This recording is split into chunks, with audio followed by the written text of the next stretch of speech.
Tenemos a nuestras dos invitadas especiales del día de hoy, la doctora Laxmi Aggarwal, así, can I pronounce it? Is that correct? Yes, that's perfect. Thank you. Great. And Dr. Michelle Anagnostou, nos van a estar acompañando ellas dos. En un momento voy a presentarlas en español. Eh, y bueno, muchísimas gracias a todos por acompañarnos hoy, en especial a Michelle y a Laxmi, y gracias por estar a tiempo. Recordando que este es un seminario interinstitucional del Centro Regional de Investigaciones Multidisciplinarias de la Universidad Autónoma de San Luis Potosí, de ITESA Abasolo. Y antes de darle la bienvenida a Michelle, que sería la primer presentadora del día de hoy, vamos a recibir con mucho gusto otra vez a la doctora Nerea Marteache, que fue nuestra invitada especial del martes del módulo de Comercio en la sesión uno y quien desafortunadamente no pudo terminar su presentación por falta de Wi-Fi y de la pérdida de electricidad que tuvo en la zona, en la universidad en donde se encuentra en California. Y Michelle ha estado de acuerdo en ceder unos minutos para que Medea pueda terminar su presentación sobre tráfico de serpientes. Nerea, te damos el micrófono para que puedas terminar tu conferencia. Muchísimas gracias por estar otra vez el día de hoy con nosotros. Buenos días y muchísimas gracias de nuevo. Yo ahora ya, bienvenidos al tercer episodio de mi ponencia. Lo vamos a hacer modo telenovela para mantener el interés. Entonces, La vieron la primicia. parte 1, viene la parte 2 y ahora llega la tercera y final. Esperemos que la terminemos. Me voy a dirigir a la doctora Michelle un segundo. Michelle, I just wanted to really thank you for these 10 minutes at the beginning of your talk. So thank you so much. That also gave us an opportunity to connect via email. So thank you so much. Entonces, voy a compartir mi ponencia. Les voy a recordar, por si no se acuerdan de qué estamos hablando el martes, pero me voy a mantener así muy breve porque le estoy robando tiempo a una compañera. Mi ponencia era sobre el tráfico ilegal de serpientes como mascotas exóticas. La estructura era de guiones delictivos, es decir, habíamos hablado de la captura ilegal, cómo se capturan las serpientes, luego habíamos hablado de distintos modos de contrabando y transporte, y si no recuerdo mal, nos habíamos quedado en la comercialización en mercados y redes. Está hablando de las tiendas. Entonces me voy aquí y ahora sí ya comparto. Me dicen si estoy compartiendo. Sí, estoy compartiendo lo que toca. Vale. Si quieres Entonces, darlo a modo presentación para que se vea más lo grande. acabo de poner en modo presentación, pero no lo estoy compartiendo. Entonces, ¿qué tal si comparto lo que toca? Un segundo, pues. Sí, no te preocupes. Segundo, ahora comparto la pantalla completa. Vale, ahí, ¿sí? Sí, gracias. Bien. Entonces, simplemente recordarles que la importancia de los guiones delictivos es que cada uno de los pasos y dentro de cada paso, cada una de las escenas tiene unas propiedades específicas y un contexto específico, unos actores específicos, unos lugares específicos. Y entonces es muy importante hacer esta diferenciación porque la forma de prevención se tiene que estar dedicada, tiene que estar hecha específicamente para ese contexto, ¿no? Entonces, a nivel de comercialización en mercados y redes, para eh, el tráfico ilícito de serpientes vivas, tenemos la posibilidad de las tiendas de animales. Creo que esto lo habíamos visto ya, o sea que el tipo de, digamos, el consumidor o el cliente final de serpientes vivas suelen ser hombres jóvenes interesados en serpientes. Y entonces teníamos como tres contextos. Teníamos la tienda de animales, en el que tenemos, parecido a cuando teníamos granjas legales, un contexto legal, donde se venden legalmente, siguiendo regulaciones, toda una serie de animales, pero aquí cuando a través de estas tiendas se produce esta venta ilícita, pues tenemos el vendedor que tiene contactos con intermediarios a quien se le pueden pedir como cosas especiales, vengan directamente del pedidos por el cliente final, o bien porque es algo que quieran ofrecer ellos, ¿no? Entonces, claro, aquí la actividad ilegal es la obtención ilegal a través del intermediario y luego en función de si el consumidor es cómplice o no, o sea, si el consumidor es consciente de que está comprando algo ilegal, a lo mejor quiere tener una documentación falsa o a lo mejor le da igual. Entonces, la necesidad de la documentación falsa es o bien para estafar, bueno, no estafar, pero vender una serpiente a un consumidor que no sabe que es ilegal, o bien porque el consumidor lo pida porque lo quiere tener.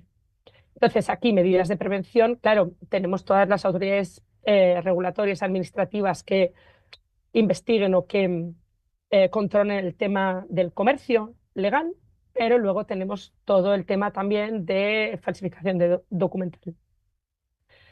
Otra forma son las ferias de reptiles. Esta es la feria más grande que existe en Europa, se llama Terrarística y se produce en Hamm, en Alemania. Y entonces aquí tenemos dentro de la propia escena, claro, distintas incluso modalidades, ¿no? Porque la venta ilícita se puede producir por un vendedor profesional que tenga un puesto. Entonces ahí está la regulación de la feria. Aquí tenemos a esta persona controlada, sabemos quién es, solo que utiliza el puesto quizás para vender las serpientes ilícitas, junto con las lícitas, ¿no? También hay otros que no tienen puesto y entonces que se colocan por los alrededores de la feria porque sabiendo que es un encuentro anual de un montón de gente y de potenciales clientes e incluso otros intermediarios que compran varias serpientes para llevarlas a otros países, entonces que colocan sus puestecitos alrededor de lo que sería la feria. Entonces aquí ya tenemos dos niveles diferentes, ¿no? de control, porque dentro de la feria tenemos lo que se llama el place manager, o sea, la persona que está al cargo de la feria puede ejercer un control más directo. Luego ya tenemos todos los puestecitos que se colocan en Hamm durante esos días. Y luego ya vendedores particulares que simplemente utilizan la feria como punto de encuentro. Entonces aquí ya tenemos toda una serie de actividades ilegales que facilitan esto. Uso de documentación falsa, mal etiquetado de serpientes, ilícitas como lícitas, estos negocios paralelos, y todo esto se puede producir porque hay pagos que se dan en efectivo, utilizando PayPal, Bizum, que se pueden seguir menos. Finalmente, tenemos, claro, la venta por Internet.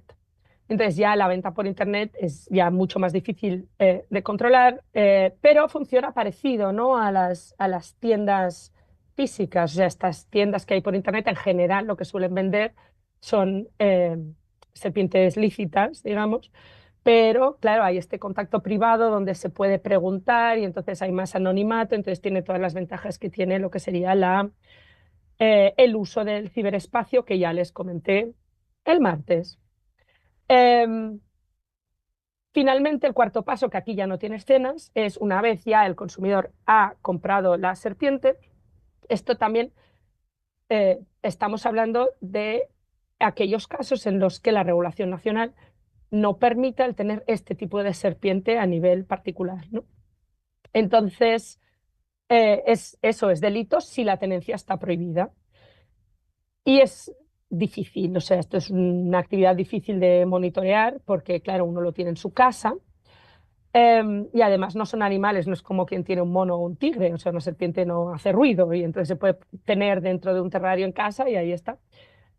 Tiene, claro, hay peligros de mordedura en el caso de serpientes venenosas, de fuga, y entonces quizá la forma más fácil de monitoreo es que la gente que tiene serpientes suele ser una actividad como que están orgullosos de ella y a lo mejor hacen exhibición en redes sociales o en blogs. Entonces, quizá es más por ahí por donde se puede ir la detección de estos comportamientos o a través quizá de los proveedores de utensilios o de comida específicos para ciertos tipos de serpiente, pero ahí es complicado.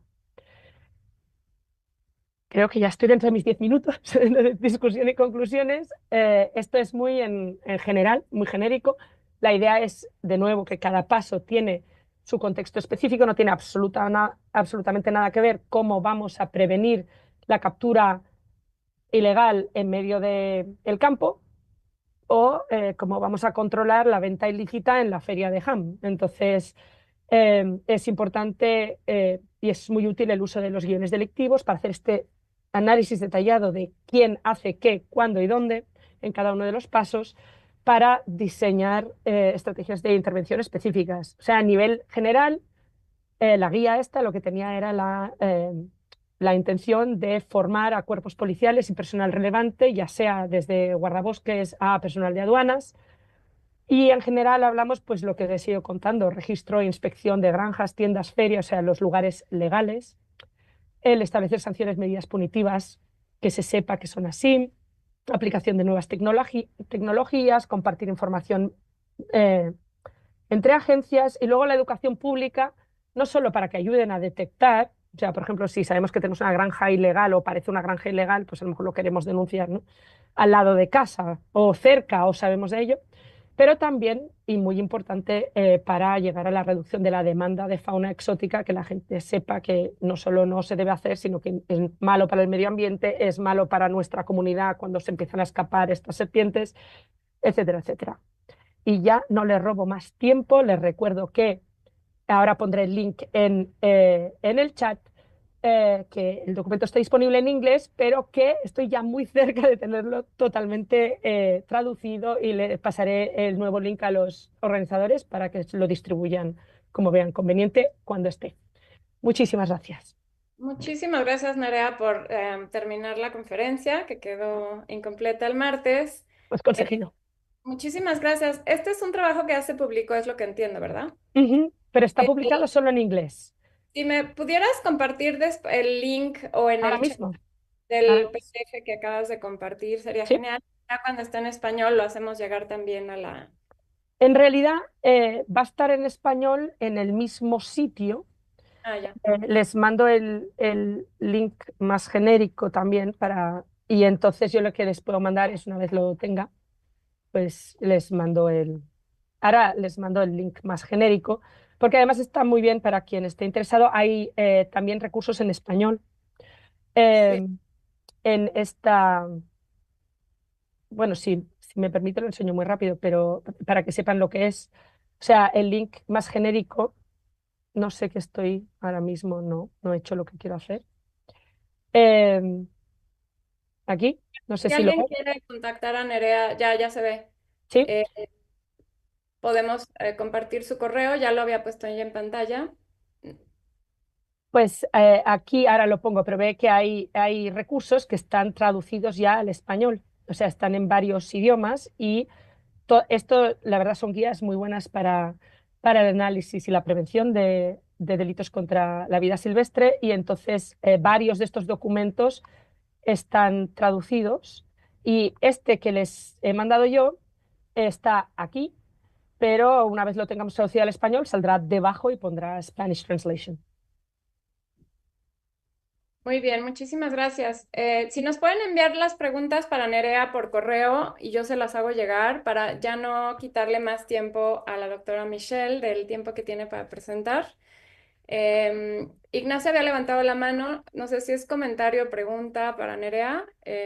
No, era pregunta, pero igual si gusta, doctora, mejor luego se la Mejor hago luego llegar. lo vemos Sí. para recibir a Michelle. Y, Thank you again. y bueno, ya compartió Nerea en el chat en la liga a la página. Bueno, Nerea, muchísimas gracias. Estás invitadísima a quedarte en la sesión, obviamente, si puedes, y seguimos en contacto. Y Gracias. bueno, las siguientes presentaciones son en inglés y estamos intentando resolver la cuestión, por si alguien no domina este idioma, que pudiera estar viendo los subtítulos de manera simultánea en lo que las ponentes exponen. Entonces me preguntan para activar, si ya pueden ver, digamos, en la sección de abajo, en sus monitores, pudieran activar, no sé si aparece en inglés, a mí me aparece en inglés captions, si pudieran activarlo para quien necesite, al parecer ya está habilitado. Em, Vamos a hacer la prueba en lo que, en lo que presento a la doctora Michelle. Hi Michelle, nice to see you again. You're welcome. I will be talking to you in English, and I will be also talking in Spanish to everybody else at the same time. So I will now present you with the bio that you sent me. I will present you in Spanish, if you don't mind. Thank you. Or I can read both, but most of the audience, I believe it's I should be talking in Spanish. So Michelle Anagnostou es becaria postdoctoral de Banting en la Universidad de Oxford y investiga, trabaja en temas que tienen que ver con cómo aprovechar mejor las intervenciones contra el lavado de dinero para abordar el tema del comercio ilegal organizado de vida silvestre, que es el tema de este módulo. Michelle trabaja en colaboración con agencias policiales, bueno, ha trabajado y ha hecho mucho trabajo de campo con agencias policiales y de inteligencia. Ha realizado trabajo de campo sobre el comercio ilegal de vida silvestre en distintos lugares, como por ejemplo Uganda, Sudáfrica, Hong Kong y Canadá. También tiene experiencia de trabajo de campo en Costa Rica e Indonesia. Además de su beca de investigación, Michelle es consultora y líder de proyecto en la WWF sobre el desarrollo de soluciones de inteligencia artificial para examinar las reservas y la documentación de envío de productos de vida silvestre que han sido mal declarados o no declarados en las cadenas de suministro relacionadas con el mar. Michelle completó su doctorado en la Universidad de Waterloo, en Canadá. Su maestría fue en Conservación y Comercio Internacional de Vida Silvestre en la Universidad de Kent, en el Reino Unido, y su licenciatura en Ecología y Biología Evolutiva en la Universidad de Toronto, Canadá, y ambas con distinción y con honores. Entonces, bueno, pues le damos la más cordial bienvenida a Michelle y veo que ya compartió su presentación sin ningún problema. Y bueno, Michelle, thank you very much for being with us today. And the microphone is yours. We have around 130 participants already in the hall. So please go ahead. Thank you. Amazing. Thank you so much for that kind introduction. Hi, everyone. Buenos dias. I'm so sorry that my Spanish is not at a level that I can present in, so please bear with me in English.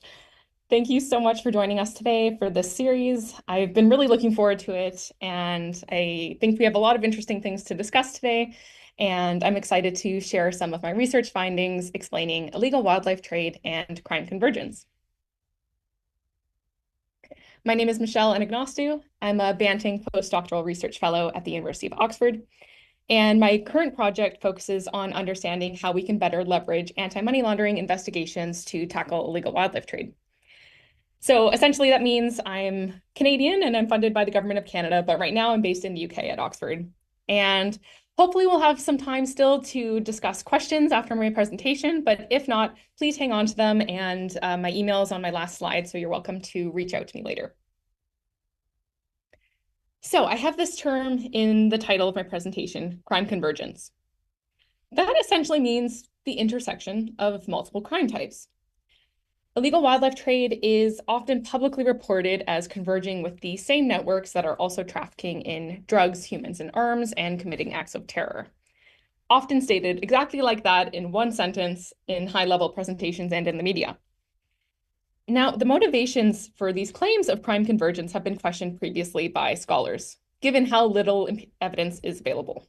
So some scholars have suggested that these links have been exaggerated so that organizations working in the environmental space can now tap into sources of funding and resources that are set aside for human security concerns and crimes that are more traditionally considered serious. Now, for a little bit of background, for those of you who are interested, probably all of the criminologists in the audience, I have published sort of the theoretical background to understand crime convergences. One of these papers is Synthesizing Knowledge on Crime Convergence and Illegal Wildlife Trade. And then another one follows, which is a systematic review of publications from the year 2000 to the year 2020. And then what I'll be presenting today, I haven't yet published, but it's sort of a continuation of this based on my PhD work. So as we all know, since this is a criminology program, organized crime is a dynamic and ever-evolving global threat, posing significant challenges to societies worldwide. Recent global assessments have identified a widening gap between criminality and state abilities to control or diminish organized crime, which means that, unfortunately, for all of us, we have a lot of work to do. I want to talk a little bit about silos. Governments typically address the variety of organized crime activities by designating separate departments, agencies, units. There might be distinct and specialized subunits within law enforcement for gang activity, cybercrime, narcotics trafficking, human trafficking, wildlife trafficking, just to name a few. So relevant information on crime activities can also be held by health agencies, border, tax revenue, commercial agencies. Furthermore, law enforcement organizations typically separate staff by geographically defined jurisdictions, such as by province, state, county, municipality. The net result is that really, really important information on crime is scattered across many silos, so we all have different pieces of the puzzle. As a result of this, it can be very difficult to identify when complex organized crime groups are operating across jurisdictions and across multiple crime types. But with the rise of sophisticated transnational organized crime, it is increasingly important that we transcend these silos and piece together the fragmented information. So for understanding crime convergence, in some regions, there is quite robust evidence to suggest an overlap. For example, there is a pretty well-documented, strong, and increasing presence of Mexican cartels in wildlife and fisheries industries in coastal areas of Mexico. However, in most other regions, there's quite limited or totally non-existent empirical and publicly available evidence on crime types converging with each other, with illegal wildlife trade, what species are involved, what does that relationship actually look like, and how these convergences are occurring in reality. Here you can see the gold or the brown part of the graph at the bottom are the academic peer-reviewed publications on the topic between the year 2000 and 2020. It has grown a little since then, but still largely insufficient, robust scholarly work for us to lean on this topic. My PhD aimed to disentangle these links and add some empirical evidence based on real cases, criminal intelligence, and investigations that I gathered through semi-structured interviews with law enforcement and other experts. So these are people who have led investigations, organized sting operations, looked through wildlife traffickers' phones and communications, interviewed arrested offenders, collected and analyzed intelligence, analyzed financial transactions, and put together cases on illegal wildlife trade. Now, there's numerous challenges associated with researching this topic. The concept of crime convergence is not something that's actually observable. It's an illegal activity, and it can't be soundly quantified. Data on converging crimes are not currently really being recorded in major wildlife trade databases. So my interviews aim to gather information from practitioners from various sectors.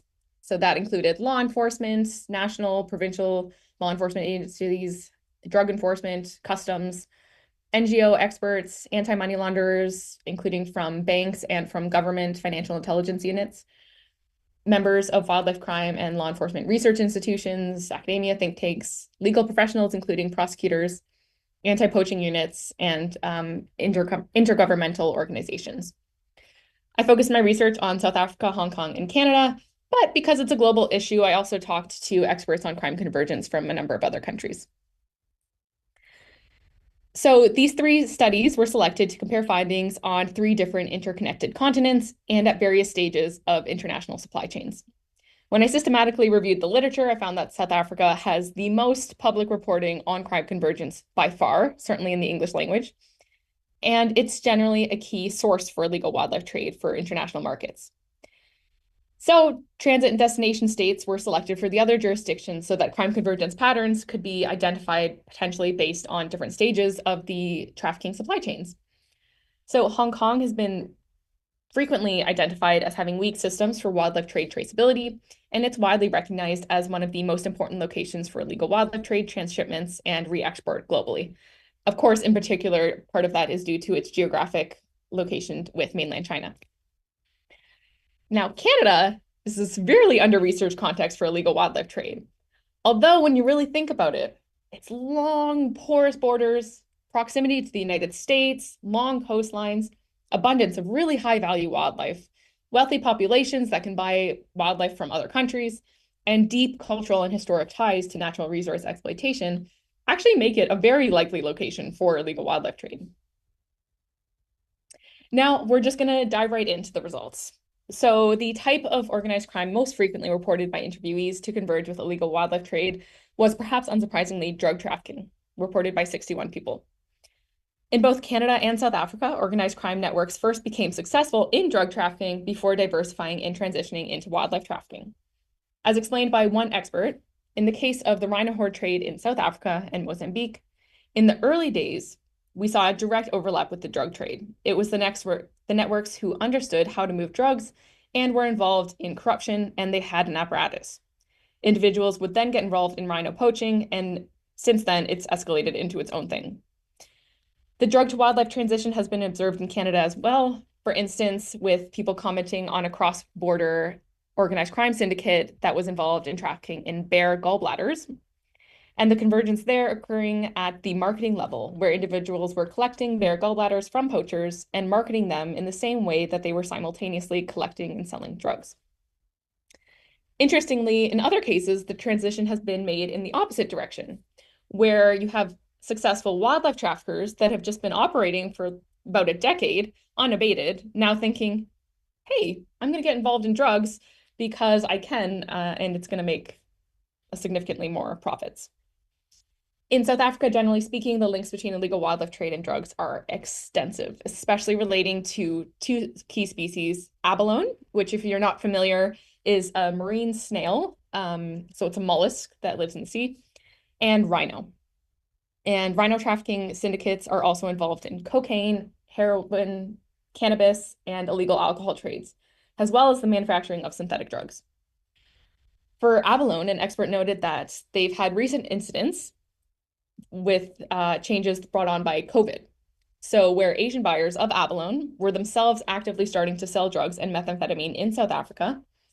And the reason why is that with COVID, people were more restricted on leaving the house and they weren't allowed to dive. And so there was a dip in the market. So to stay in their lifestyles, then they started selling narcotics. And the divers also insisted on more payment per kilogram. And they said that's impossible because we're going to have to ask more on the other side of the market in Asia for more money. And so there was this big argument in the network. But that just shows you how easily some of these well-established organized crime groups can shift opportunistically. And this pattern has also been observed in Hong Kong, where there's been reported connections with drugs, including cannabis, heroin, and cocaine, and pangolins from West Africa. One type of drug convergence that was noted in several provinces in Canada is bartering illegal drugs for legal wildlife products. Heroin and cocaine are used as payment, particularly in many remote communities of Canada. In one investigation, an interviewee stated that we were doing surveillance and they killed a sturgeon. Now, instead of just loading it into their truck, another vehicle came down the road and it was the local drug traffickers, and they were trading the sturgeon direct for heroin.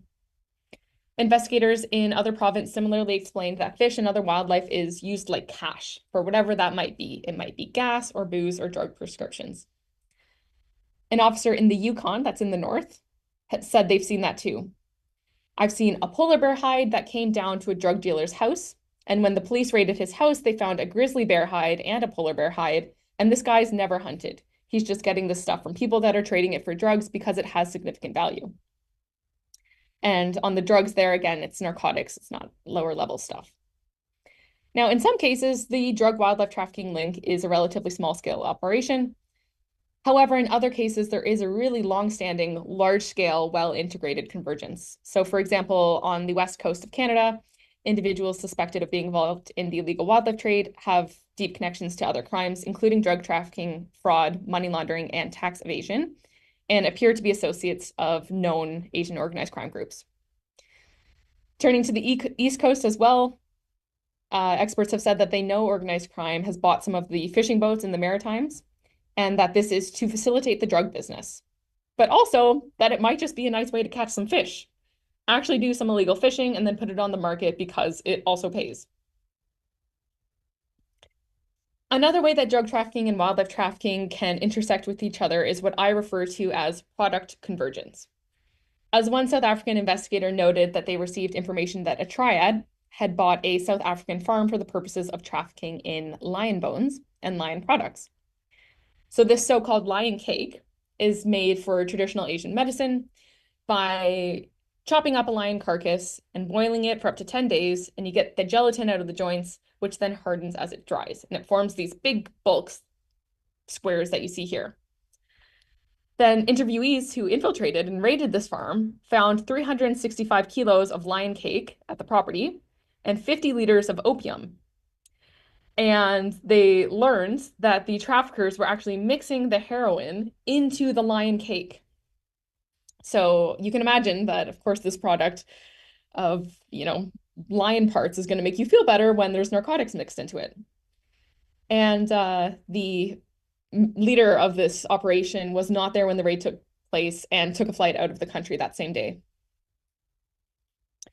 Another way that wildlife trafficking and drug trafficking can intersect is with illegal drugs being used by individuals involved in illegal wildlife poaching or harvesting, sort of at the lowest level. So cannabis is the most commonly used drug by illegal wildlife harvesters in this study, including pangolin poachers, abalone divers, and rhino poachers. Cocaine and methamphetamine are also used. Interviewees mentioned that in rhino poaching, illegal drugs are often used actually to aid the poaching activity. For their ability to walk 30, 40 kilometers a day in the park in midsummer, they admit that they are on painkillers and weed, and that gives them power to go like a Boeing, in a quote. And it's called Niobe in South Africa, and it gives them energy to go on for hours and hours and hours into a park. Other interviewees stated that it was quite common for poachers to use marijuana, amphetamines, or uppers to keep themselves moving in the bush. And two interviewees thought that there might be a particularly strong nexus between reptile trafficking and cocaine use, which is quite interesting. Of course, that needs more research, but some of them theorized that maybe it's an adrenaline thing. Now, on the other side of the spectrum, we can have organized crime, including successful drug trafficking networks that are actually consuming the wildlife. So multiple interviewees describe a link between drug trafficking and personal ownership of illegal wildlife for protection or as a status symbol. For example, a Canadian expert said that even to this day, organized crime without a doubt would be the ones when we get a call about a tiger or a lion or some exotic hot snake or Burmese python or something like that. Oftentimes it relates to organized crime. These individuals have dangerous animals for status and for protection. There might be a dangerous animal protecting their crop or door or their stash. And of course, there's nothing more fearful that you can instill in another organized crime member who's trying to steal your stuff than knowing you might be injured or attacked by a tiger or a lion. That still exists, and it probably always will. So this link was identified for crocodiles, caiman, jaguars, lions, tigers, leopards, lynx, and snakes. 36 interviewees identified a link between wildlife trafficking and human trafficking, and in particular, sex trafficking was reported in all three locations. This is reportedly at high levels of organized criminality. With regards to rhino trafficking, for example, an interviewee said that it's very wrapped up in the migrant trade. So that would be migrants coming from Mozambique into South Africa and other countries, and then they would go on to Europe from South Africa, or they would stay in South Africa. But these human trafficking networks are facilitating the rhino horn trade by using the same transportation. One of my investigations overlapped with a very specific investigation in Swaziland, where the traffickers were giving drugs to young women, getting them in compromised situations, and they were flying them out of the country or promising them jobs as models or something. These were usually young women with a little bit more means than your average villager, a little bit more sophistication, better education, so that came with a certain appeal. They'd be doped and taken to Europe, and it's all interrelated with rhino. The links between child sexual exploitation and illegal wildlife trade were reported in South Africa and Canada. In South Africa, an expert described an offender where his biggest business was doing cash loans at exorbitant interest rates, like 40%. People go to him out of desperation, borrow money, and then obviously after a month or two, they can't pay it back. Then he says, okay, bring me this, do this job. And that's people who don't want to get involved in crime, but they basically get forced into it. When they did a search and seizure in his house, they found over 300 bank cards that he had confiscated from people. And when you get a loan from him, he takes your bank card. Within a month, he takes out all your money and anything else, cleans it out. And then the other thing he did was child prostitution. Huge. It was a huge business. And again, it was people without any money And he'll say, oh no, it's okay. You've got a daughter, bring her for the weekend. And so there was this whole business that he was running to Johannesburg, mostly foreign nationals who would order children, come up for a weekend, prostitute them out, and bring them back. Disgusting.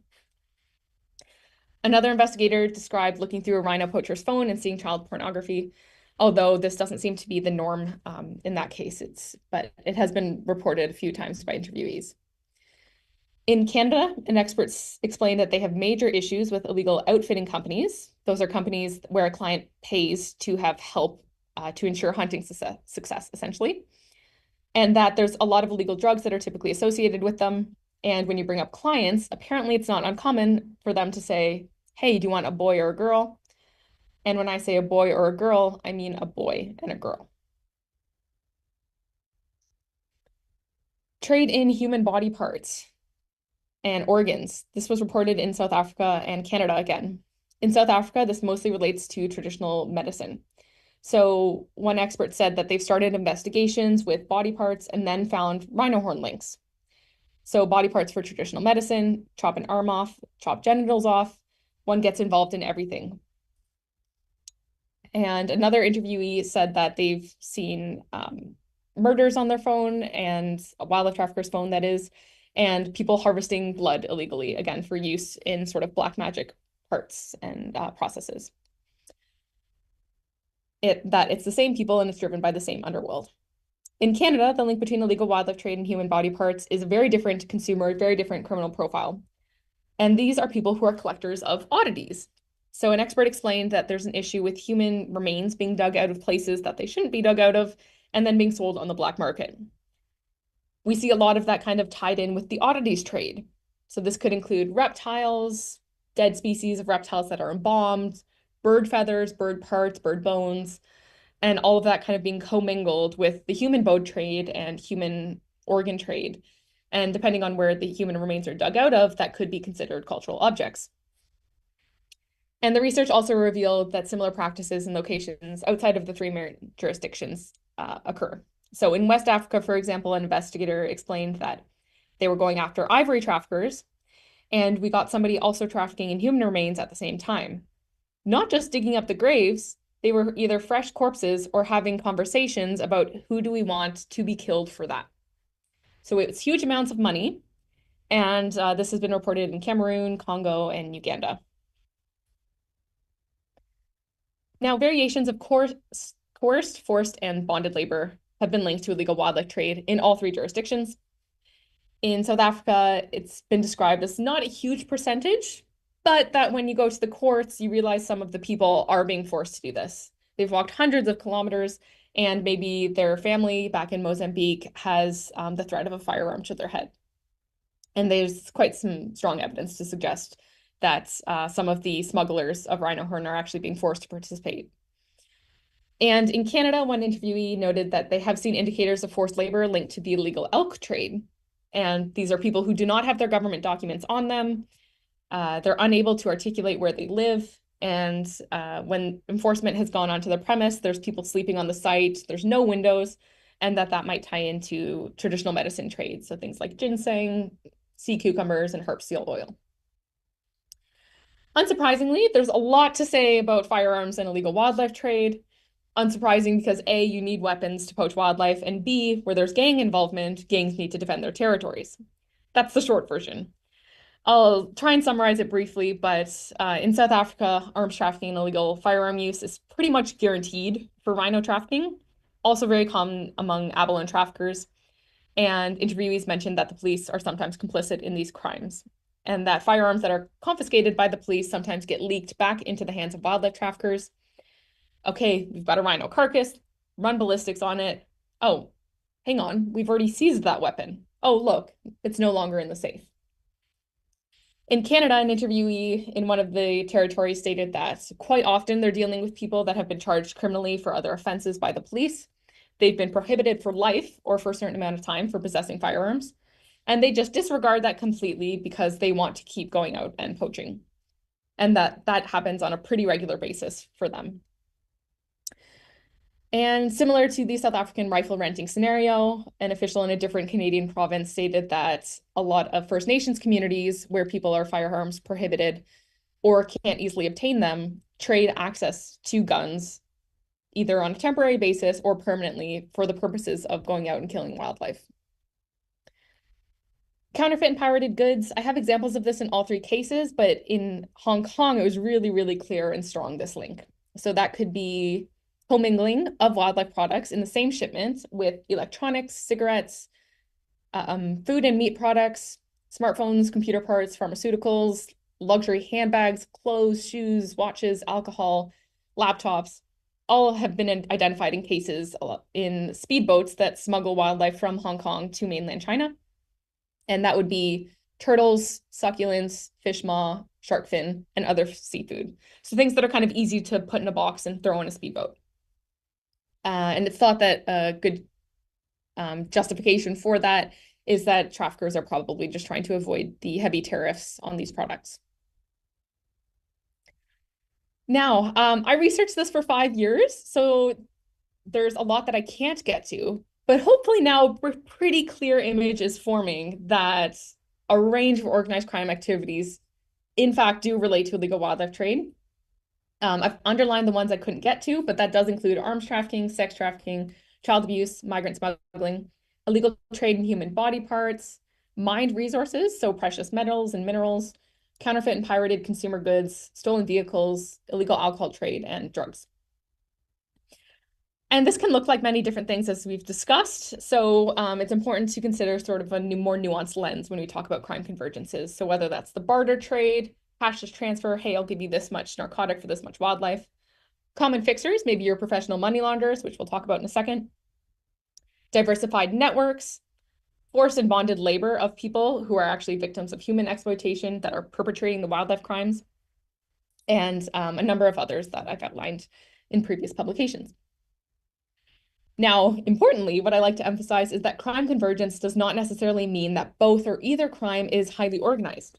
Crime convergences can occur between different levels of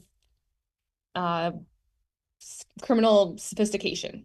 So, for example, you could have a high level of sophistication in drugs, low level for wildlife. Maybe a really profitable drug trafficker who poaches wildlife on the side just for fun. Or a high level of sophistication for wildlife, low level drugs. Maybe an international, or maybe a poacher rather, who also recreationally uses drugs like cocaine or something for fun. Maybe a high level and high level would be your international money launderers, brokers, accountants for both drug and wildlife traffickers. And low level to low level would be, actually that would be more like a harvesters using illegal drugs, sort of that lower level of crime.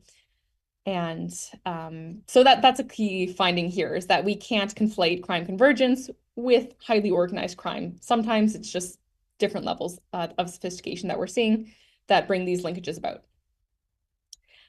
So I also researched the use of money laundering tactics, including corruption, marketing, and violence, and I have data on these, but we don't have time to get to them all today. But I'm going to take a little bit of time and talk about money laundering, just because I think it's really particularly fascinating, and it might be sort of a new topic for a lot of the audience. So in all three jurisdictions, a lot of illegal wildlife trade is heavily cash-based, especially at the levels closest to the poaching event, as it's both less sophisticated and less traceable by financial institutions. Experts who have arranged sting operations in South Africa and Canada note that offenders almost always ask for cash and sometimes count it in a machine. And in South Africa, abalone experts have stated that they find garages full of money, floor to ceiling, with 100 Rand bills just stacked, stating that the amount of money in this trade is mind-boggling. Similarly, abalone traffickers in South Africa have been caught driving the abalone to Johannesburg for export, and then returning with over 10 million Rand hidden in their vehicles. Both South African and Canadian investigators mentioned that the real estate and automotive sectors are commonly used for money laundering. A lot of Canadians are aware of how, because this has been reported in the media, the housing market in British Columbia has been artificially inflated from offshore money being laundered through properties, and the folks there are starting to see a link between drug trafficking and these groups. And they've run deconfliction between wildlife trafficking and drug trafficking enforcement. And they're finding connections between the same players, whether it's a black bear paw or a kilo of cocaine.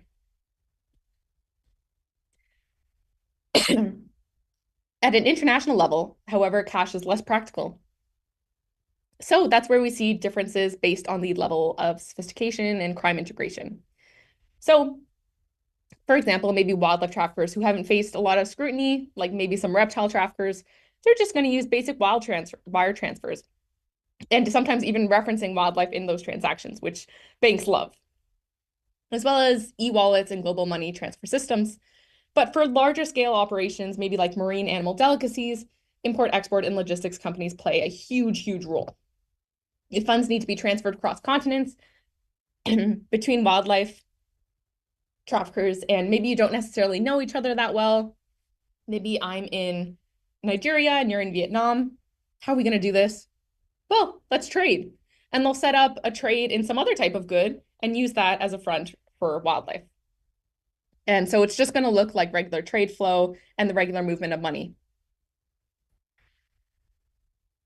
Wildlife traffickers can also easily mask illegal wildlife products under the guise of legal wildlife businesses. We know that the legal trade in wildlife is hundreds of billions of dollars a year, so there's a lot of opportunities for laundering. So high-risk businesses based on these three jurisdictions were seafood companies, pet stores, wildlife-based pet supplies, the fashion industry, leathers, and there are exceptions to these. So sometimes they do use bulk cash across borders, but that's not exactly ideal for going through unnoticed. Now, though difficult to detect, some of these syndicates use informal banking systems, which are quite clever. So this one, for example, involves casinos, where a large rhino horn trafficking syndicate operating in South Africa owns a casino, and they own an import-export company. And so what they'll do is they'll send the rhino horn out, and in exchange, not money being sent back, but they'll send a shipping container full of material goods. And then those get distributed to all of the Chinese-owned shops in the neighboring province. Excuse me.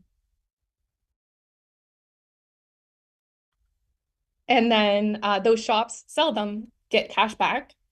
A collector comes, gathers all of that cash, and brings it back to the casino. And that's the system. So it's really quite clever and really, really difficult to pick up on unless you have an informant to tell you these things.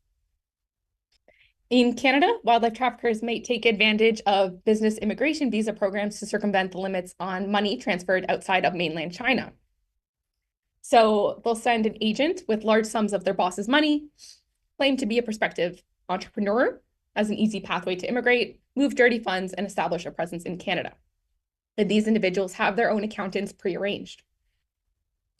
Now, if that money needs to be repatriated back to the East Asian country, they'll actually use wildlife to do that. So say you buy a polar bear mount or a hide or a narwhal tusk, you can buy that in Canada for, let's say, a couple $100. And then once you get that overseas to Asia, it's easily worth a lot more money.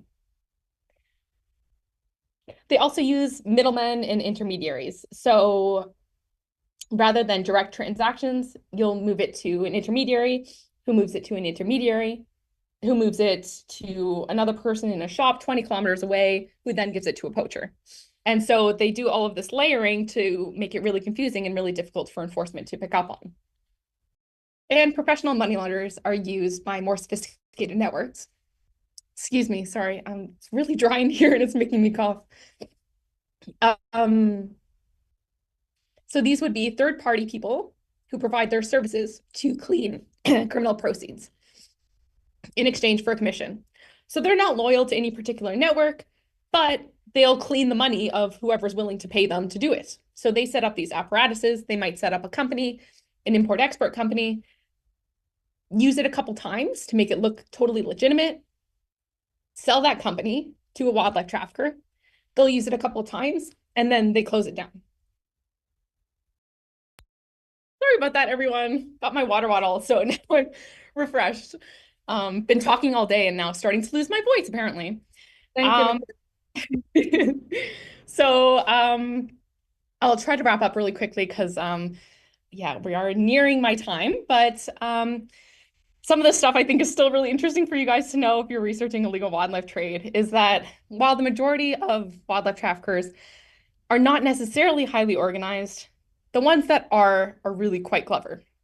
So for example, investigators in South Africa and Canada describe really, really long lengths of time that it takes to get wildlife traffickers to trust their undercover operatives. And that, in quotes, they're not stupid. If someone they know has been arrested, they actually analyze what happened that led to the arrest and then develop countermeasures to prevent it. And that they're really difficult to get access to. And in both Canada and South Africa, sometimes investigators start really understanding how a network is operating, how the syndicate is moving their money, how they're poaching wildlife. And then when they start to get close, poof, all of them just flee the country. They're back to their home country, maybe Southeast or East Asia, and probably having some sort of counterintelligence surveillance systems that they are using to help facilitate this.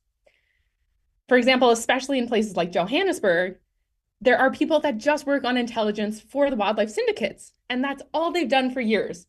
So they know what properties to go to find rhino, where the rhino are on the properties. They know the anti-poacher's schedule and where they're going to be and when. And if you want to know any of this, all you have to do is just pay 25,000 Rand, and then they give you this information and off you go. Similarly, interviewees have described how law enforcement have began using a certain investigative approach, and wildlife traffickers just immediately figured it out and developed a workaround. And quoting, they've infiltrated every bit of information. The guys are going out tonight. The minute we get on our boat and start launching off, they know that. They have contacts at the harbor and the points of entry. Similarly, the use of counterintelligence was identified by interviewees in multiple locations in Canada, especially relating to illegal fisheries. And again, that's because there's a lot of money there and a lot of organization. In particular, Chinese syndicates operating in South Africa and Hong Kong tend to compartmentalize their operations to evade control. So when somebody gets arrested, they have no information to inform on the person above them, even if they wanted to. And that's intentional, and that's structured to shield the people operating at the highest level. And so in some cases, there have been people who work for these syndicates for 20 years, for example, as a defense attorney, and they don't know who they're working for. They get a call from an unknown number saying, go in there, defend those two people, and then money just goes into their account. Or people who are invited to go and defend a syndicate, and if they refuse, all of a sudden a Porsche is in their driveway of their office, and they're saying this is to go and defend those people. And so again, I think we really, really underestimate the sophistication of some wildlife trafficking networks. Now, it's increasingly recognized that arresting poachers does very little to stop these networks. They're easily replaced, sometimes even within 24 hours. Kind of like that carnival game whack-a-mole, you know, when you keep hitting them and they keep popping up. Anti-money laundering experts note that similarly, banks can close down, traffickers will simply go to another bank. Even when a so-called kingpin is removed, the network will reorganize itself. One expert said that there's a lot of fantasy in the wildlife enforcement community about bringing down kingpins, and we should have learned from 70 years of counter-narcotics efforts that taking out kingpins has very limited effectiveness. If a social media account is suspended, they'll create another one. If we close down an import-export company, they might open up another one and carry on elsewhere. So as much as I wish it was that easy, unfortunately, none of these approaches alone are going to dismantle an international wildlife trafficking operation with the ability to reorganize itself quickly. And therefore, we're going to need sustained pressure through dedicated, collaborative, and comprehensive organized crime investigations. So to sum up the challenges, we have some of this is not rocket science: insufficient support from governments worldwide, inadequate prioritization, under-resourced and understaffed wildlife enforcement, silos, as we've discussed, sufficient information sharing due to sometimes very valid legal barriers, bureaucracy, politics, sometimes ego, trust, fear. Limited support often from police and the non-wildlife focused law enforcement agencies that maybe don't have an understanding of wildlife trafficking, or they don't have capacity to support them, or they just don't see it as a serious crime, which is often the case. Limited financial crime literacy among wildlife law enforcers. And similarly, the anti-money launderers are still learning what to look for wildlife trafficking. So we're at a bit of a knowledge impasse there where we're going to need more information sharing and more collaborative efforts with those two sectors. And of course, a lack of addressing systemic drivers in marginalized communities, which I'm still failing to see a lot of really meaningful bottom-up supports for local communities that are high risk for wildlife trafficking. So I have a big list in my thesis of solutions. There's a lot to talk about. I've just highlighted a few here. Multi-agency task forces, collaboration, and implementing public awareness strategies to prevent wildlife trafficking. That was identified actually the highest number of times overall. However, this is actually not a major issue in South Africa, where they're worried that the public might actually be experiencing rhino fatigue. Instead, in South Africa, the priority next step is to ensure better integrity management and accountability for corruption, which is a must. That's going to be the foundation for everything. In Hong Kong, in addition to developing communication strategies for increased public awareness, interviewees thought that it was going to be really necessary to strengthen penalties to be proportional to the harm caused, that the penalties are acting as a real deterrent.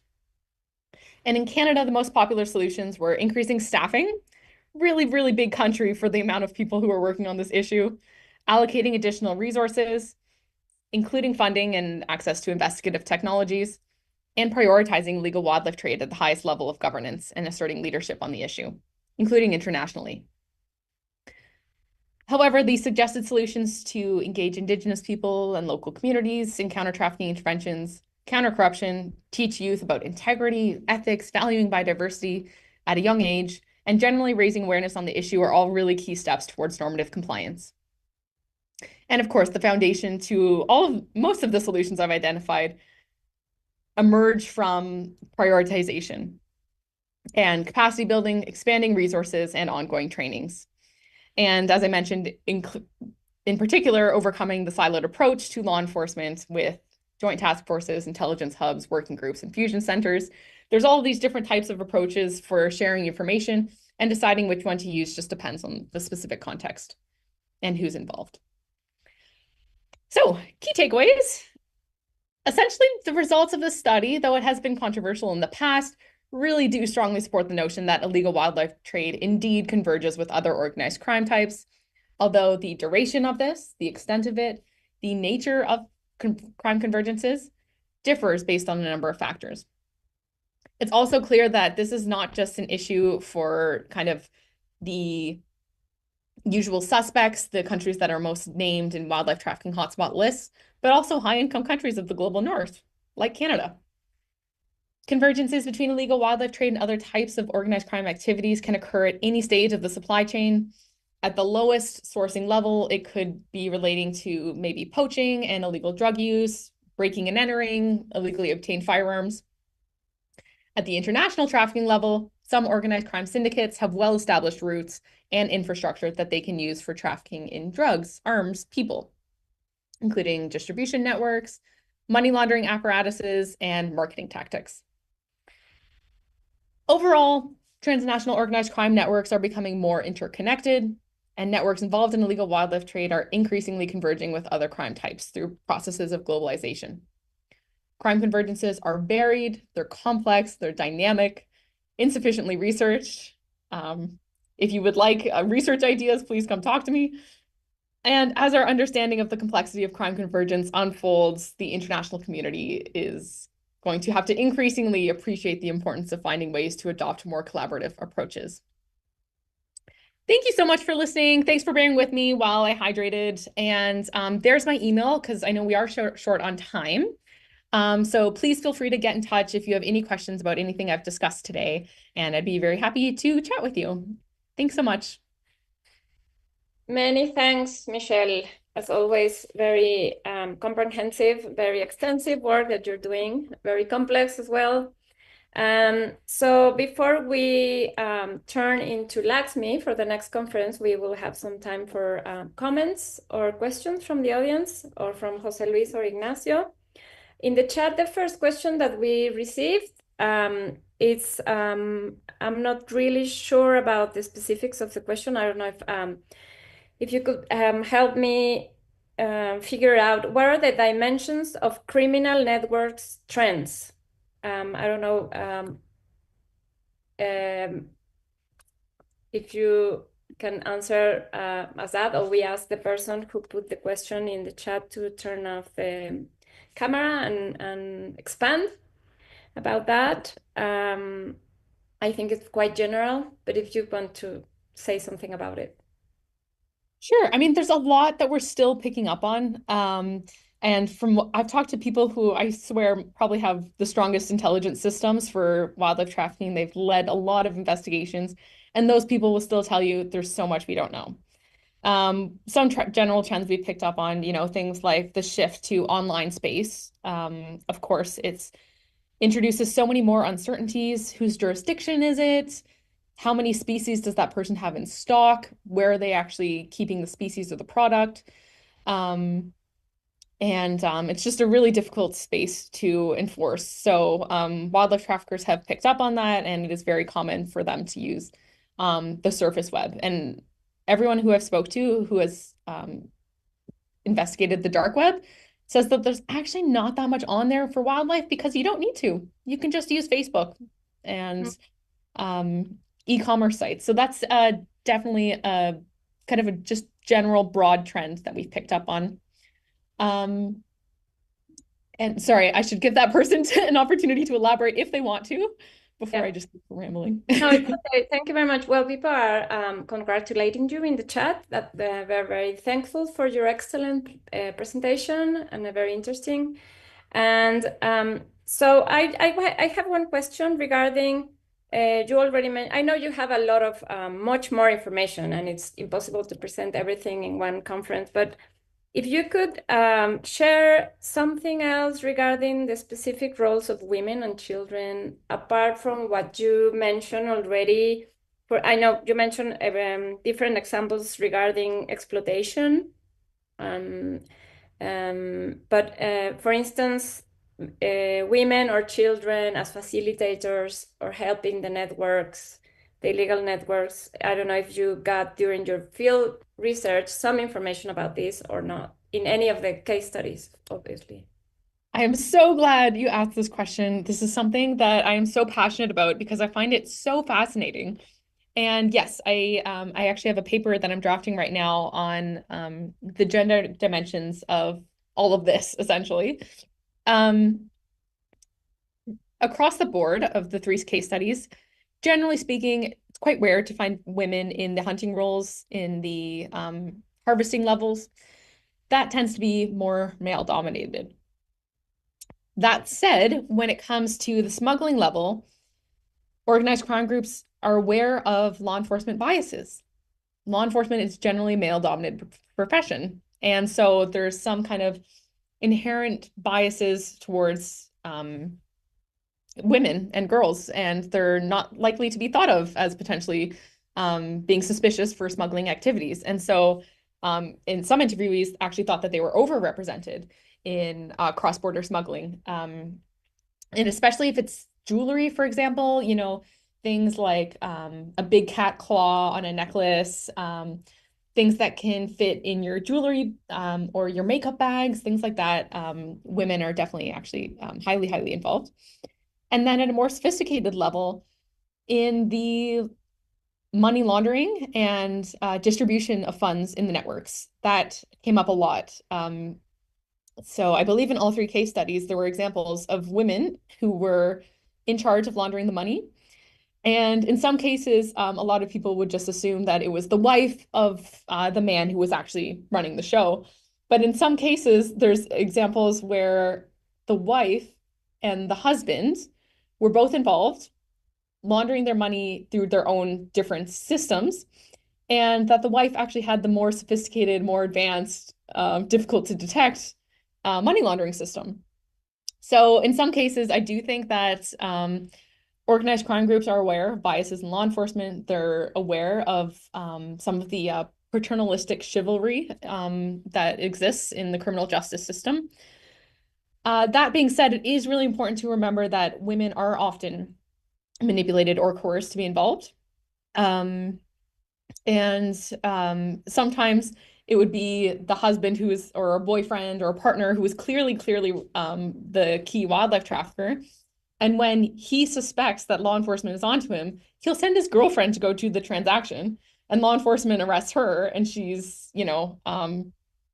has very limited knowledge of wildlife or wildlife trafficking. So that does happen. And so essentially, it's actually quite complicated for moving forward with all of these different layers of complexity.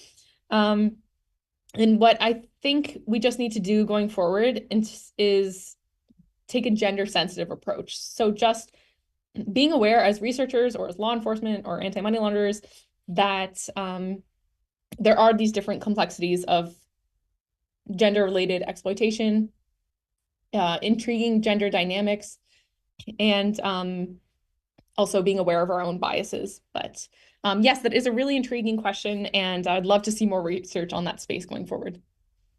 Thank you very much. Jose Luis probably has some questions. I don't know if Laxmi would like to make one before. No? Okay. She's fine. Jose Luis. Gracias, doctora. Van a ser dos muy rapiditas. Thank you, Michelle, for sharing this information and for your presentation. Congratulations. I'm going to read the question because my English is bad. I think you have answered to all of the questions I was asking, but for clarification, to extent what have these studies serve to guide criminal investigations in Canada in particular, or have these studies been derived from criminal investigations? That's one. And the other, have you identified illegal wildlife trafficking as a subsistence activity or as a criminal associations or organized crime? And the third one and the last one, have you identified imminent risk to your personal safety or your team to do field work in scientific research in illegal wildlife trade? Thank you. Gracias. Sí, le preguntaba a la doctora precisamente si han identificado peligros o riesgos de la investigación en temas de tráfico ilegal de vida silvestre en términos de tráfico por el crimen organizado. Y la otra es que si los estudios que han hecho se han derivado de investigaciones criminales o si los estudios han aportado información importante para la investigación criminal. Y la última, si lo han identificado como una actividad de subsistencia o solamente como actividades de crimen organizado. Thank you, Michelle. Thank you so much. Great questions. Maybe I'll go in reverse order. So on the safety thing, I've spent a lot of time thinking about this. And in some cases, the reality of fieldwork is that I think most of my concerns actually relate to just the typical being an academic, an early career researcher, being a woman in the field and working alone, which I did for my PhD. So those kind of have your just everyday concerns about being aware, especially in a place like South Africa. But when it does come to actually researching an organized crime type, I think one of the ways that I haven't been too worried is the fact that I'm working with law enforcement. So it's like a layer removed from the actual criminal networks themselves. In a sense, they actually have bigger fish to fry, which are the people I'm interviewing who are actually going out there and collecting evidence and taking people to court. That being said, every now and then I do learn things that don't come from law enforcement. For example, I have a very public profile, and it's happened where somebody has a bad relationship with law enforcement, but they're still unhappy with wildlife trafficking that's going on. And so they've actually reported to me to act as an intermediary, which is a very stressful position to be in. And that's happened more than once in more than one country. And then if given how much corruption is facilitating this crime, I have to think really, really carefully about who I'm going to talk to about that. So that's the only situation where I've been really concerned about my own well-being. But I think also there's some political aspects of it as well, if we're just being completely honest, like in a place like Hong Kong, where they have a national security law that criminalizes foreign collusion, criminalizes advocating for democracy. And so sometimes when I'm there, I just have to be a little bit more careful what I say, essentially, is how I look at it. But for the most part, I think working with law enforcement and gathering perceptions of people who are more directly working on the front line definitely helps for that. Your other question was about how I conceptualize wildlife trafficking as subsistence versus organized crime. So it's quite complicated, actually, because, of course, there's 200 plus definitions of organized crime out there. So who's to say if wildlife trafficking is a type of organized crime? I looked at the use of organized crime tactics by wildlife traffickers, and in which case we can conceptualize it that way because they do use corruption. They do use violence, actually quite strategically. So for example, the same network will only use violence in the areas where they know they can get away with it, just for a quick example of what I mean by that. And they do use money laundering. And so for example, if you're conceptualizing organized crime with these tactics, then wildlife trafficking fits that definition, and that's sort of more how I tend to conceptualize it in this study. But in other studies where I have looked at more local communities and human-wildlife conflicts and park rangers, then we might focus more on the subsistence elements. I'm so sorry. I think I forget the first question, but it was something about studying this in Canada. Do you mind repeating it, Jose? Yeah, it was about if these studies serve to guide criminal investigations or the criminal investigations lead the scientific research. Ooh, yes. I hope so.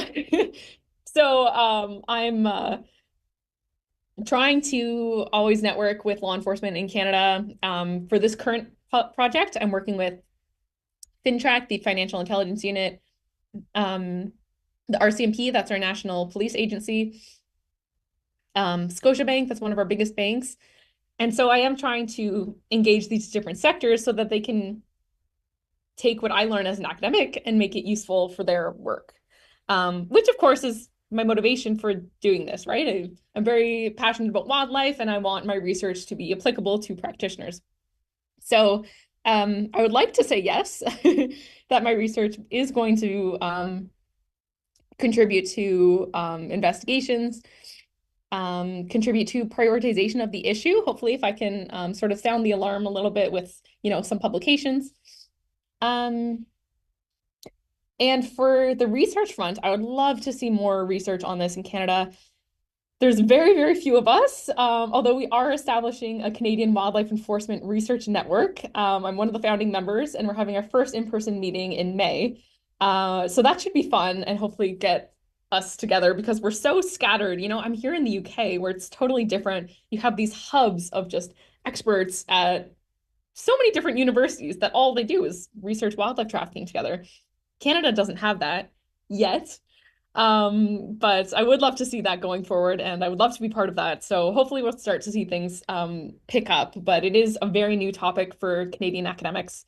And yeah, fingers crossed that we start to get more students on board. Thank you so much. Are there any other questions? Thank you, Jose Luis. Thank you, Michelle. We have, of course, more questions, but we don't want to take more of your time, and we don't want to take more time from Laxmi because she's next, and she's waiting already. But thank you very much, Michelle. It was so nice having you here in the seminar. Most people are from Latin America, mainly Mexico, but we have people as well from Spain and other countries, but mainly Latin America. So it was very, very interesting to listen to you today. And we hope we can continue working together somehow. Absolutely. Thank you so much for having me. Thank you everyone for your time and thank you for listening. And of course, you are welcome to stay if you want to listen to Laxmi. And also, we will be sending you the certificate of participation later on. So thank you very much. Thank you. Laxmi, nice having you here today. I will present you in Spanish, if you don't mind. Thank you. Le damos la bienvenida a la doctora Laxmi Aggarwal. Ella va a presentar un tema sobre el tráfico ilegal de especies maderables y plantas, especies maderables y no maderables. Y Laxmi, a lo largo de su carrera y de su trabajo, ha sido influenciada por su educación cerca. Mucho de su trabajo ha sido en el Parque Nacional del Serengeti.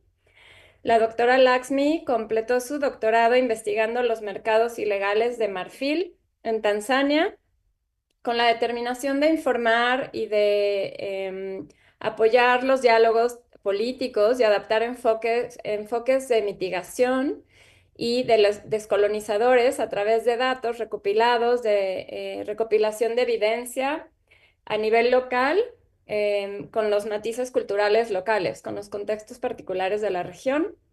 Y como investigadora principal, Laxmi ha navegado por el acceso de información relacionado con los guardianes gubernamentales para conseguir, por ejemplo, trabajo con 67 entrevistas en profundidad, 21 de ellas con cazadores furtivos de elefantes que están en activo o que están incluso en prisión.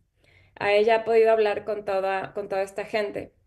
Habiendo desarrollado una afinidad por la preservación del medio ambiente a una edad temprana, las experiencias académicas y laborales de Laxmi han estado comprometidas con la sostenibilidad. Laxmi tiene una licenciatura en Ciencias Ambientales centrada en temas que tienen que ver también con el cambio climático, captura de carbono en el suelo en el Ártico. Posteriormente, Laxmi obtuvo la maestría en Derecho Ambiental, enfocada en las complejidades de las evaluaciones de impacto ambiental, que hemos mencionado también aquí en el seminario, en toda el área de África Oriental. Las experiencias laborales de Laxmi incluyen principalmente conservación, comercio ilegal de vida silvestre, criminología verde, cuestiones también de ecoturismo, política, leyes, agricultura sostenible, cambio climático y proyectos de inversión. Su experiencia abarca diversos roles en el mundo académico y en los sectores público y privado, ejercidos en diversos lugares, incluidos el Reino Unido, Kenia, Tanzania, Nicaragua, China e India. Laxmi es actualmente responsable de políticas de conservación y trabaja en una asociación de la cual nos va a hablar para abordar en específico el comercio ilegal de plantas y maderas. Sin más, le damos la bienvenida a Laxmi. Laxmi, if you want to share a presentation, now you can, and we're very happy to be with you today. Thank you so much for my introduction, and hello to everyone. I mean, we've had two great presentations, so I'll try my very best to follow on and keep everyone as engrossed as everyone else, my previous presenters did. So, as you know, my name is Laxmi, and I am working with Botanical Gardens Conservation International. The layout of today's presentation, I will first tell you a little bit about bgci, which often is not known unless you're part of like botanical gardens or plant conservation. I will then tell you about our work with the illegal plant trade and also with our work with the illegal timber trade. A little bit of more about why I'm presenting. I think Inés has completely covered that, so I won't go into that too much. But my previous research was based on a market reduction approach, which is a criminology strategy. And I believe one of the websites, the problem-oriented policing website, is shared with you, and this approach is actually on there. And I applied it to ivory poaching in Tanzania. I have since shifted my focus away from the illegal trade of animal and animal parts, and I'm currently focusing on the illegal trade of plants and trees, which of course comes with its own unique challenges and, you know, different sort of perceptions of plants as well. So we'll go into that in a little bit through this presentation. So first and foremost, BGCI is one of the largest plant conservation membership organizations. We are based on memberships, but we do have an accreditation scheme. So different gardens reach out to us and we sort of accredit them. But this means that we have a network of over 3,500 botanical gardens across the globe. We have access to over 60,000 technical experts. But what's even more is that through our garden visitors, we actually have access to 1 billion visitors through whom we can actually talk to, present awareness, and present some of our findings as well. So we are actually really, really well placed for certain work on illegal timber and plant trade. Due to our very global nature, we of course have to have a lot of regional offices. And of course, you may have come across the ones in your region. I have left them up here for you. But these then funnel up into the headquarters, which are based in Kew Botanical Gardens in London. In the year 2003, we were actively participating and managed to help in the conservation of 384 plant species. And this is often done through our consortia. And these are often groups that are plant groups that have been threatened. Of course, with plants, each species has to have its own experts, its own understanding, of every sort of which species falls into which criteria and so forth. So we do have these groups ongoing that feed into us with extra information. At the same time, with plants and trees, we also have the big issue of the exchange of pests, pathogens, and diseases. So we have our Plant Sentinel network that kind of manages this, ensures that there is communication between different teams, and they are aiming to establish early warning systems. So if a plant in, say, America is showing some signs, and they can communicate with the plant owners or the plant's native community in Australia and be like, we have experienced this pest issue here, and then they can go on from there. At the same time, we also go beyond gardens, as I think you're slowly understanding. We have an in-house team of a global tree assessment, and they are one of the first teams to actually go out and assess what trees we have and where are there and how many. So we're very new in understanding all this data, and it's, sort of just recently coming up, but our GTA team has been amazing. And they're close to assessing about 60,000 tree species now, which is all very new to the global database, to be honest. So at BGCI, we do have a lot of searchable databases. So for example, the Global Tree Portal also shows you conservation actions, which you can see where certain tree species are either having some conservation done for them in country or if they are not. But there is also a place where you can search about the plants. You can search which plants are threatened or are placed under CITES. There's a search for all our gardens in case you needed access to a specific garden in a specific region. Some of these databases are membership-based, but most of them are searchable. So I'm sure throughout all this seminar, you have all come across this very famous infographic, which always suggests that world trafficking is pretty high up there. It's behind the narcotics, it's behind the illegal arms, but as we know through Dr. Michelle, that it is all linked. But what is lesser known as well is that the illegal trade of wildlife is this trade that's happening. Why exactly are plants causing such an issue and who is actually going for them? There are many different demands for the plants. For example, orchids, it's beauty and rarity. With the succulents and cacti, it's very specific to plant enthusiasts and collectors. And with the cycads, one of the oldest type of plants we've known, they're very ornamental in their shape and they're very highly demanded. Of course, you have the issue of high-value timber, where recently we've seen an increase in the demand for rosewood furniture, especially in Asia, and this immediately opens the gates for the illegal trade and illegal poaching of trees and plants.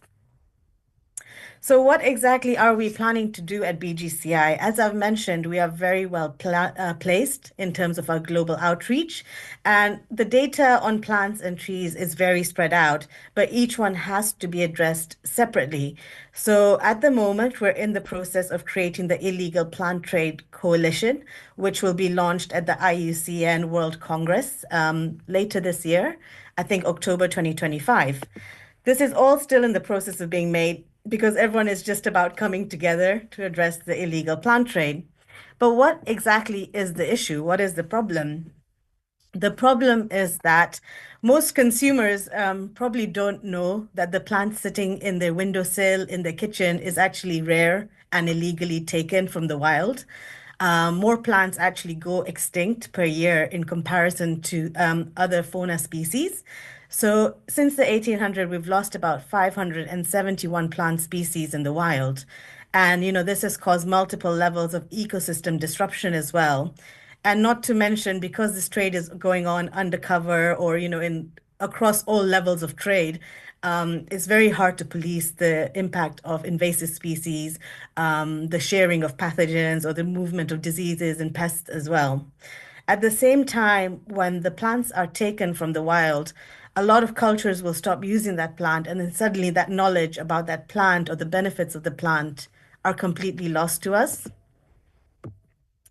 For example, and this example always shocks me, so I don't know if you have come across this, but in Vietnam, an orchid was discovered in 2010. And thanks to the internet and photo posting, everyone was recording it and putting it online. Within 6 months, 99% of the population of these orchids had been taken from the wild. And by 2015, there was only 10 plants left. And at the moment, it is fully extinct in the wild, and it is currently surviving only in certain botanical gardens. So at this stage, maybe you're thinking, well, at least it's surviving. The issue is that the plants that are in sort of conservation, you can say, or the ones that are in the gardens, don't actually have the same traits or the genetic diversity that the plants in the wild have. So although we are managing to conserve this plant, we are losing out so that the genetic diversity that would have been found in the wild. At the same time, South Africa is really having its own battles. I mean, they have the issue of rhino horn and abalone, but their desert sort of plants and succulents are being very much attacked since 2019, which is during when COVID lockdown took place. There was an increase in demand for house plants. There was this idea of being a plant mom or a plant dad, and everyone wanted this demand. And succulents and cacti are very easy to look after, and they're aesthetic and they're wanted in house. But since 2019, there have been 1.5 million illegally harvested succulents just from South Africa. And this also goes to show in terms of the customs data we have, where in France, over 20,000 of the species were just from South Africa. And to be honest, certain other types of cacti that are now out there, have very, very few remaining populations in the wild. And South Africa is really coming together in terms of the organizations and national parks and pulling together to try and kind of prevent their wild populations going extinct. This issue is, of course, also very big in Mexico, and many of you will have probably heard of this because majority of the cacti in Mexico are also being poached on a daily basis.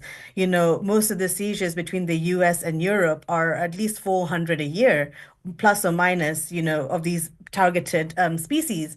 And they are just moving due to the demand by normal consumers who are completely unaware that their plants have been poached and taken illegally in a very unsustainable manner.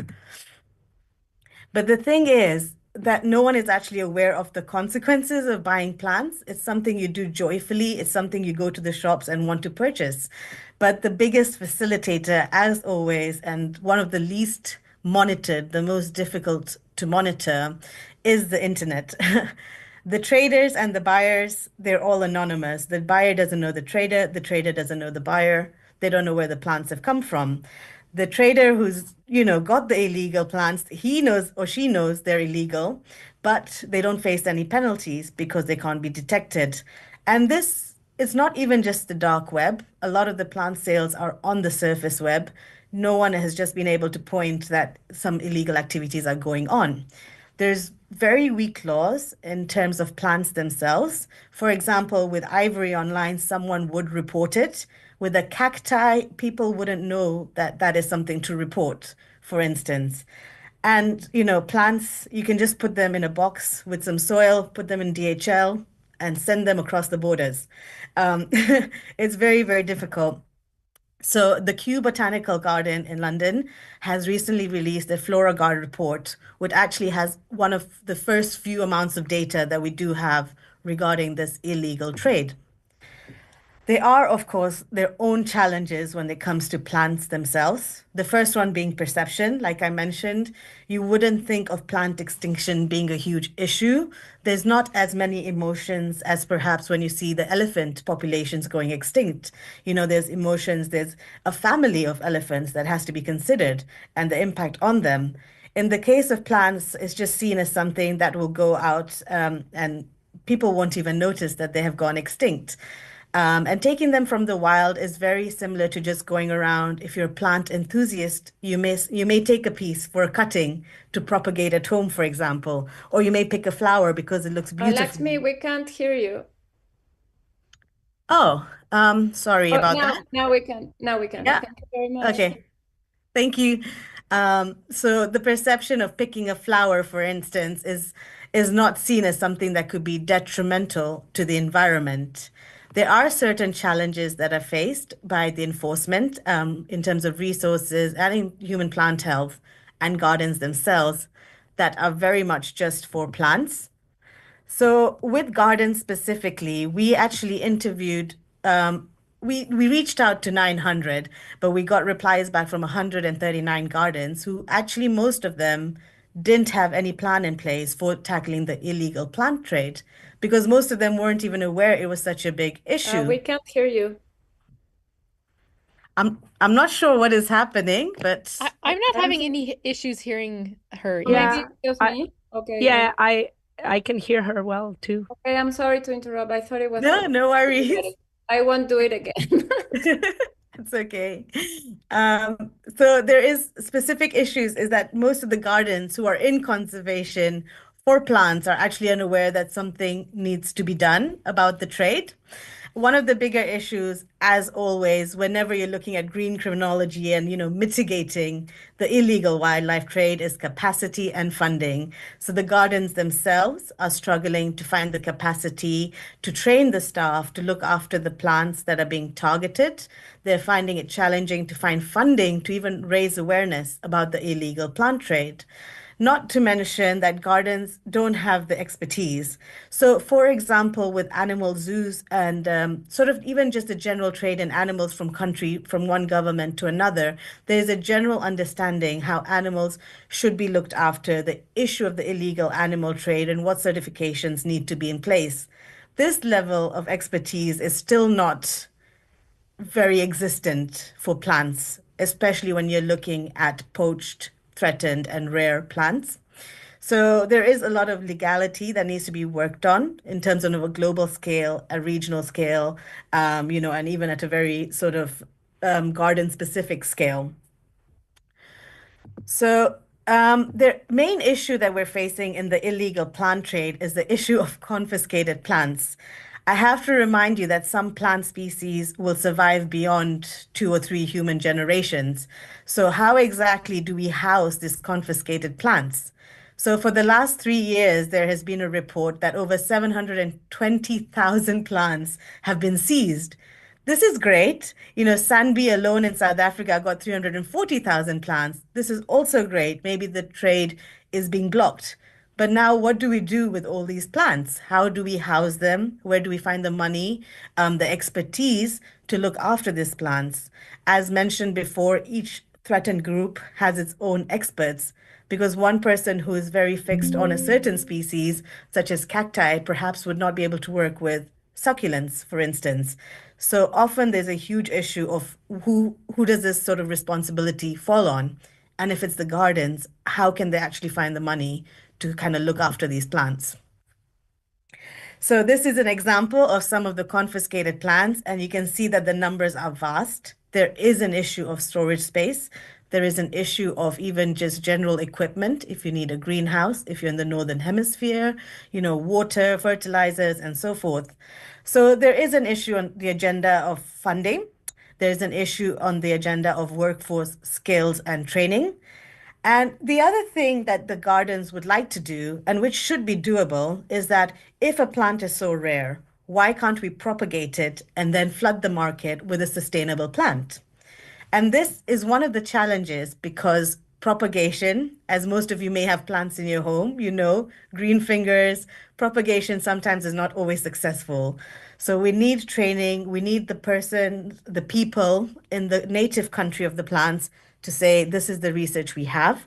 This is how you can look after your confiscated plants and propagate them to flood the market, for instance. So there's a lot of challenges that are quite new that we're still facing at the moment. And this is one of the challenges that the gardens have also highlighted is that they also need the policies in place in terms of how they can have some of these threatened species in their collection. How can they then move these species, propagate them, and then sell them? So what should be the policy on that, on the terms of illegal plant trade and, flooding the market? Does that maybe increase the poaching side again, or does it not? We're not sure in the context of plants, for instance.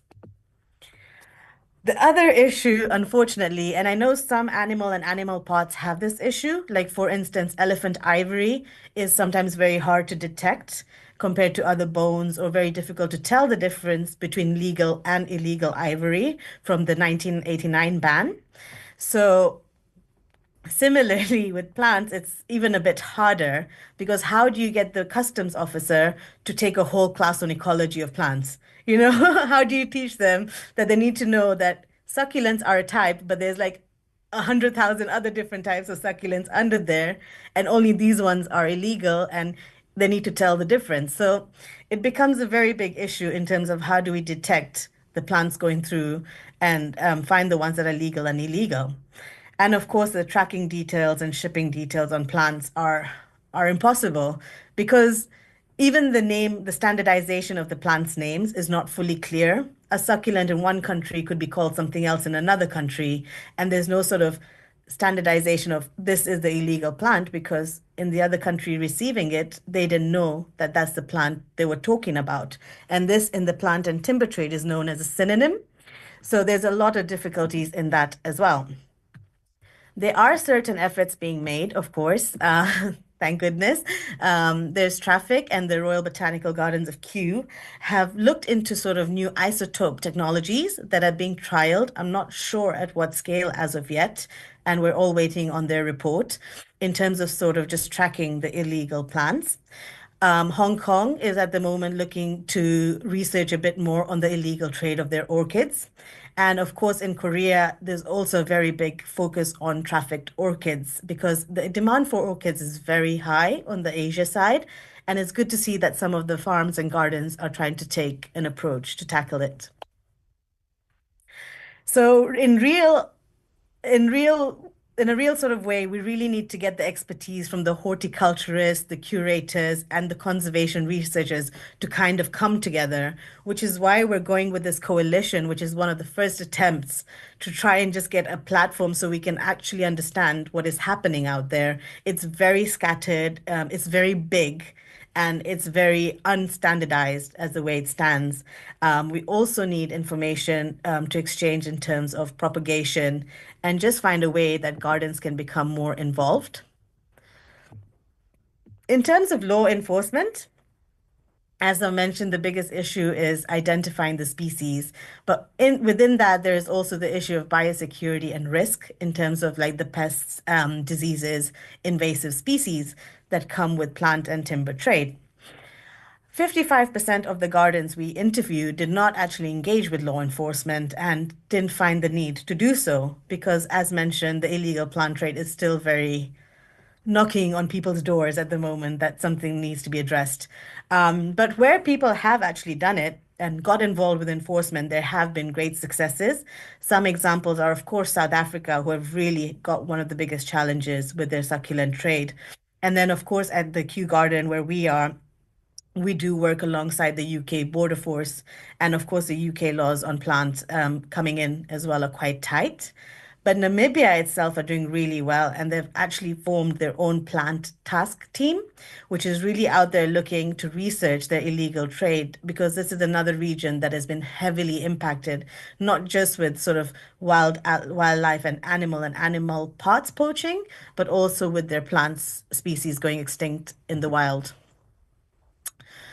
As I mentioned, there is a huge problem with sort of access and benefit sharing in terms of plants. So plants are genetic, they have a lot of information. They stem beyond just general trade.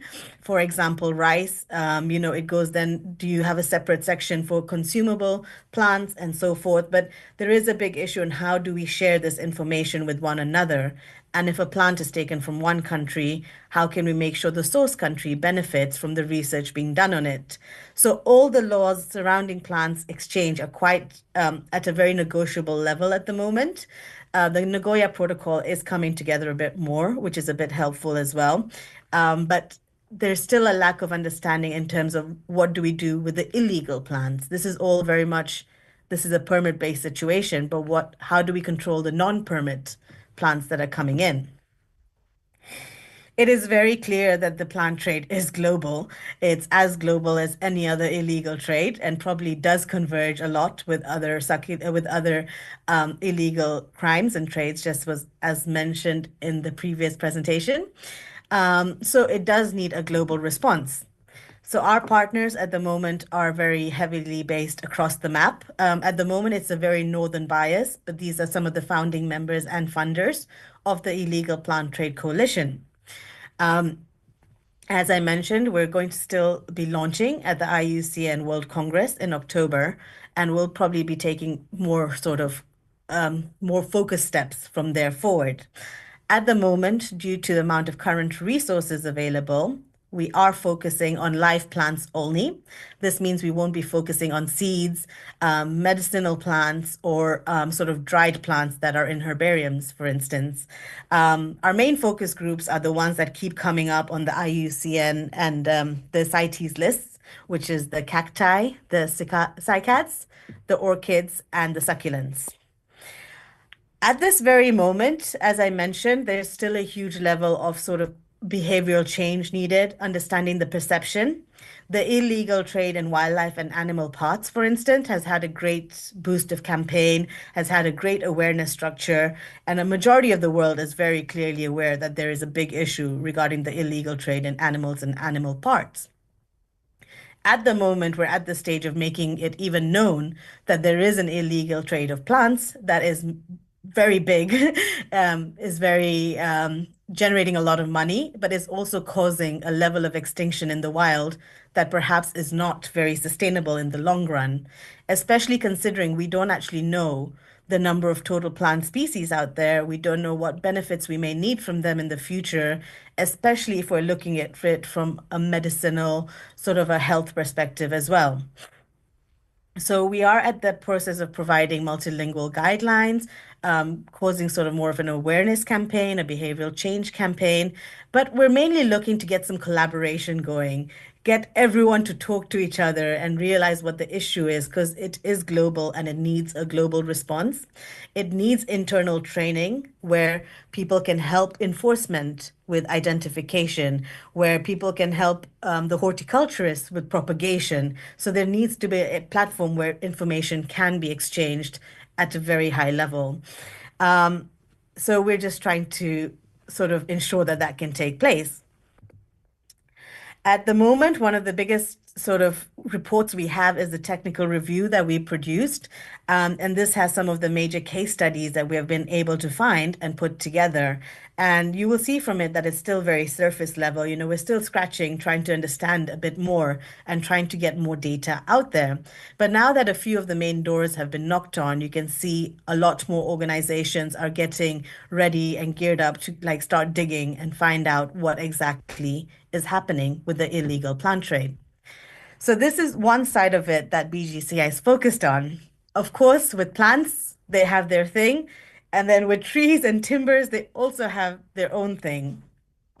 As I mentioned recently, the Global Tree Assessment Team at BGCI is one of the first to understand what trees are out there and then assess them and find a way to standardize the different names.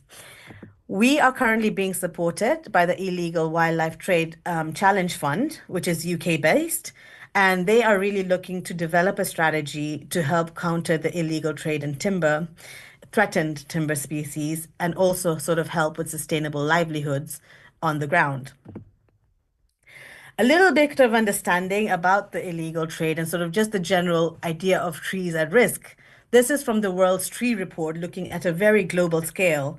And you can see that a vast majority of trees have not yet been evaluated or are data deficient. We don't know where they exist, how many they exist, or if we even have the total number of species. We do know that certain ones are threatened, but most of them are also facing extinction. And it is believed through this report that 142 species have already gone extinct. If we narrow down a little bit more from the global to the sort of more threatened species, the red list in 2022 said that almost 5,000 species were threatened and should be on the red list. Of those, 5 species have already gone extinct. And sorry, of those that they assessed, 34% were threatened. And you can see that there is a greater increase in concern and a greater increase to collect more data and see what is actually happening with the trees and the different species out there. But the issue is that the data is very limited. We don't know which country has what type of data they collect and who collects it. But we do know that 800 species are now on CITES and are looking for non-detrimental findings.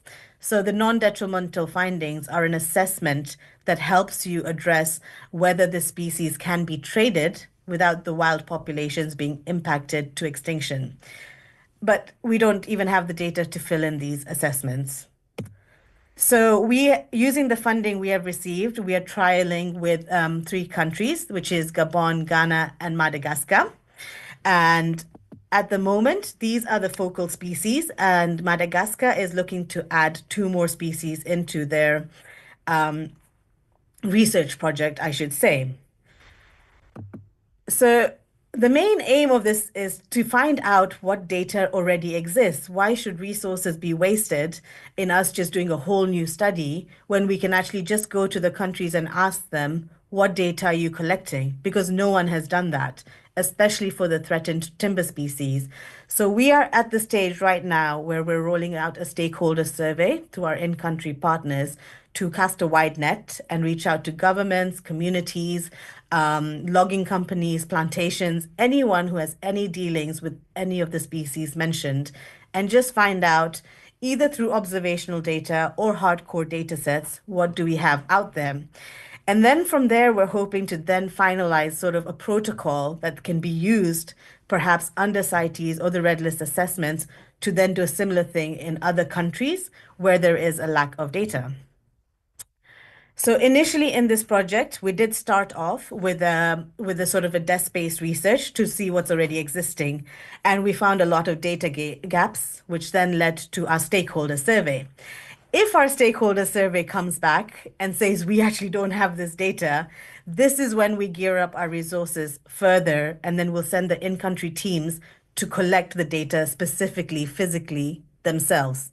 And this will then lead to additional training material for other in-country teams to use, just so we can fill these data gaps and actually make thorough decisions for tree conservation. So within all this, there is a very heavy green criminology lens in terms of this, that illegal trade in plants is coming to light now. And the illegal poaching of trees has always been an issue, but never fully addressed or collected on.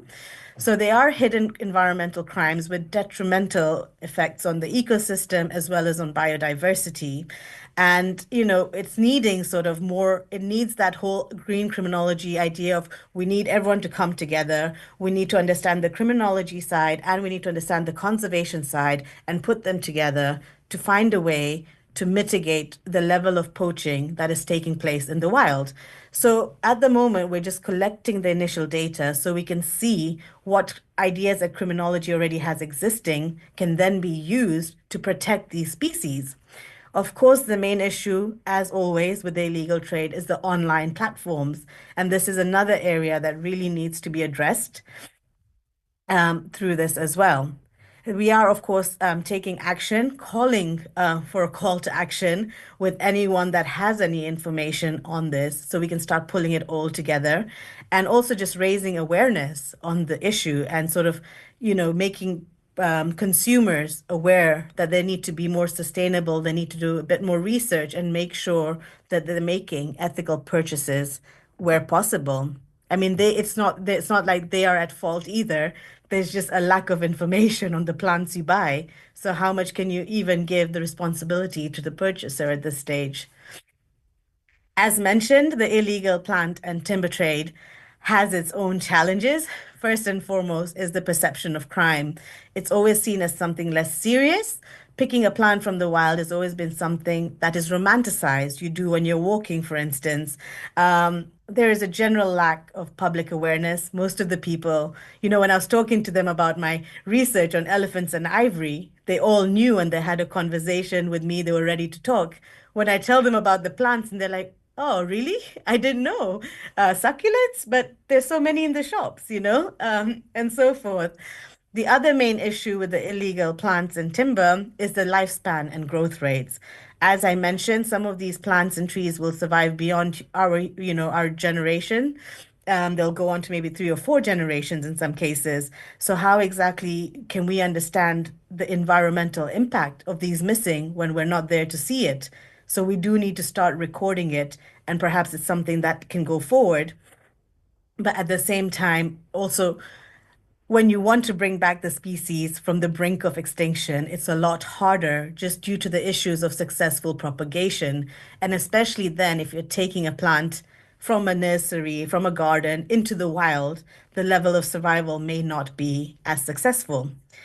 As I mentioned, there's fewer legal understandings in terms of the illegal plants and trade. Even the generic legal trade of plants, there's not as much monitoring going on, although this is recently coming up more. There are multiple intermediaries, they're unknown to us who the buyers and sellers could be, just because it's something that has never had to have a documentation attached to it. There's the issue of detection. I mean, each group of plants, each group of timber species needs its own group of experts. And how exactly do we take that sort of niche expertise and give it to border enforcement, for instance? How do you take that in-depth information for like 30 species that the border enforcement needs to have? And of course, the major issue is also if these species are gone, then, there is a loss of traditional knowledge, but at the same time, plants and trees are at the core of economic and cultural value, whether it's as food, whether it's as medicine, whether it's as wedding flowers, as tradition, culture. So it's quite a sensitive sort of topic on even in terms of raising awareness. You don't want to tell people you can't do this, even though it's something, that's been part of their tradition for a long time. So at this very, very early stage, what exactly can you do as well? At the moment, we have our newsletters going. We have a few resources online on the BGCI page that you can access. If you are part of a garden or into horticulture, please do reach out to us. And if you have had any experience at all with illegal plants or timber poaching, please do share them with us, get in touch with us. We need to kind of bring this all together and kind of truly understand the scale of what we're dealing with, in essence. The Illegal Plant Trade Coalition has a page. As I mentioned, we are launching in October. You are free to join our page and our mailing list. And within the resources that come out at the IUCN, we will then be sharing them with our mailing list as well. If you want to get involved in the campaign, there's 3 different levels. You can simply join up, just understand what we are finding, we will share with you. And, if you share that, then hopefully there can be an increase in awareness to the issues we're facing. Of course, you can also aim to be a Keystone partner.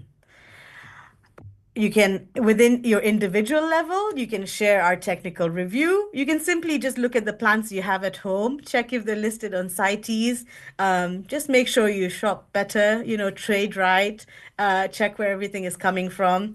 But in all honesty, I think it's just at the stage, engage your networks and just get the word out there that illegal plant poaching is actually having quite a few impacts on the wild populations. I hope I haven't gone over. I haven't actually looked at my watch.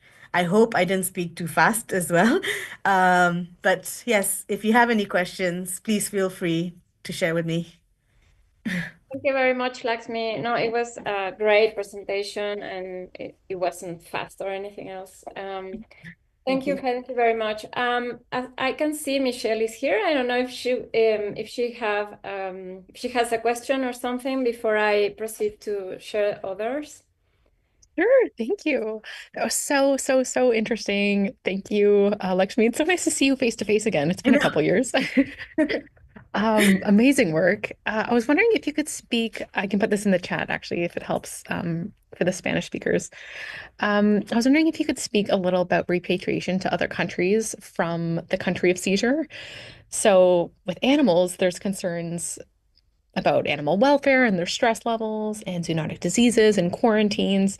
Is it any easier maybe to get confiscated plants back to their home countries? Is there any silver lining to all of this? And unfortunately, no. Plants also go through a similar stress level. So a lot of movement, you'll see even just moving one plant from facing this way to the sun to the other, they do have their own stress levels. But at the same time, like you've mentioned, the sort of pests and diseases issues very much goes across to plants because the country receiving back the plants don't know what it has been exposed to in the foreign countries, for example. So they're very worried about receiving them. And with plants, there is a law in place. If you are receiving a plant, they do have to be quarantined for a certain amount of time to ensure how they're being, what comes through from them, for instance, and they have to be monitored. And then only then would they be released to a collection in a botanical garden, for instance. So there is unfortunately no silver lining. Moving a plant back is very expensive. It's very time consuming. It perhaps could be unsuccessful given the stress that a plant has gone under. And at the same time, most places who are dealing with confiscated plants would rather just burn them rather than try and help them survive. I hope that answers. It does, thank you. And if I could No ask worries. one more and then we can open up the floor. Jose, Are, you have to go. oh, sorry, is Inés speaking? No. I mean, go ahead. If you have to go, please go ahead with your questions and then we can continue with the session. Thank you. Thanks. I was going to say, are some illegally traded plants thought to be more desirable when they're captive bred versus propagated? And again, I'm just thinking about comparisons to animals, where some animals are more desirable for consumers because they're wild, and the thought that in traditional medicine, maybe they're more potent or maybe the meat tastes better than when they're captive bred. Does that issue also come up in your work? Very heavily, especially in terms of the potency if they use it being used in traditional medicine. The great example is ginseng. The wild one is always thought to be more potent and have the stronger effect rather than a cultivated one, which is why there's such a high level of illegal trade in ginseng as well. Most consumers won't buy the ones that are grown sustainably because they feel like it doesn't have that impact. At the same time, certain plants actually develop very different characteristics when they're in the wild. That could even be different colors. That could be certain markings on the plant because certain insects have been feeding on them, for instance, and that it completely changes the outlook of the plant, and it will always be favored more in the wild rather than one that's been looked after in a beautiful garden. So sometimes people don't want the propagation. I mean, the flooding of the market with propagated plants is very much limited to the ones to a specific few species, if that makes sense. There is a need for wild illegal plants as well, unfortunately. A lot of people are thanking in the chat, Laxmi, and Thank you. congratulations to you from many of the attendees. Thank I don't know if Jose Luis or Ignacio have a question. There is a question from the chat.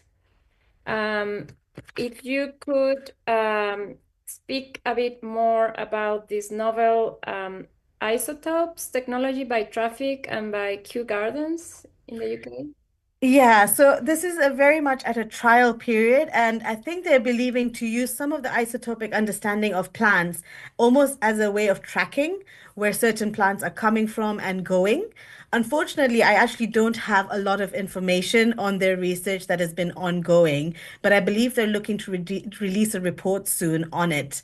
And I think due to it being a joint collaboration, as soon as they're done, they will be out with it soon. So unfortunately, I don't actually have much to share with everyone. We're also anticipating to see the outcomes of their research as well and the trials. Thank you very much. I have one question before we get more questions. Doctora, hay una más en el chat. Okay. From Ivan. Thank you for your presentation. Do you have any examples of how the illegal plant trade has led to the spread of invasive species? We have quite a few examples on our Sentinel network online on the BGCI. If needed, perhaps I can share my email address and I can point you directly to it. Unfortunately, from the top of my mind, I did not have any direct examples, but there have been a few instances where either pests have been taken across, and I believe in one instance where sort of the invasive species was causing a direct impact on the native species as well. So there's on our website, there's definitely a lot of examples that you can research through. Thank you. Thank you, Laxmi. José Luis, ¿iba a hacer una pregunta? Sí, doctora, si me permite. Gracias. Please. Thank you, Laxmi. Nice to meet you. And I got just one question, and I'm gonna read it because my English is bad. Maybe I missed that part of the information, but can you tell us about if you train public servants such as police, custom prosecutors to identify illegal plant trafficking? We are working actually in Mexico about training in these public servants, and I would like to hear how do you do? So the training, I think, is very difficult, just because I've mentioned it's so in-depth, it's so scientific. Most people will spend their entire careers dedicating to one species, and with the training, we're looking to do it for so many, to be able to do that. I think with the training, the best way to do it is you have to really narrow down the focus to your most illegally traded species, and then kind of take it from there. At the same time, because we have to realize the enforcements are just starting on this, so we start at a very small level, but once their knowledge grows, you are then in this room to expand it even further to different species within that group. At the moment, if this is the thing, see, then you also need your baseline data of which species do you focus on. So again, this perhaps goes back to the type of plants that are being confiscated. So looking within that and knowing that this is the higher trade and these are the ones we want to be training more of the public on is how you would proceed. And very similar to how when you would start teaching students, for example, about certain plants, you would go with very simple characteristics before going to the finer details. Because if you can manage them to group a certain number of, for example, this type of orchids, even though there'll be a few others in there, you know that they're collecting more. But then as they become better at that, then you will narrow down to a single type of specific species. And then, so yeah, you have to cast it as, I think, very much as you would with students, go very broad and general from the groups and then narrow down again is the only sort of level of training we have reached at the moment within our discussions. I hope that helps. Thank you. Thank you. Thank you. We have two more other questions and one comment from a specialist at the National University in Mexico. Do you still have time? Yes, of course. No problem. Okay. So we have a question from Liliana Flores, and she says, what is the relevance of the cultural customs or traditions of the countries with the largest trafficking markets? So do you mean in terms of local customs or like, yeah? Yeah, I believe so. How this influences the demand for certain taxonomic groups, I believe. Yeah. Yeah. So In general, if there is a local sort of tradition for certain plants, they will go through with it. For example, even in, let's say, South Africa, a certain group of community are looking at a specific plant.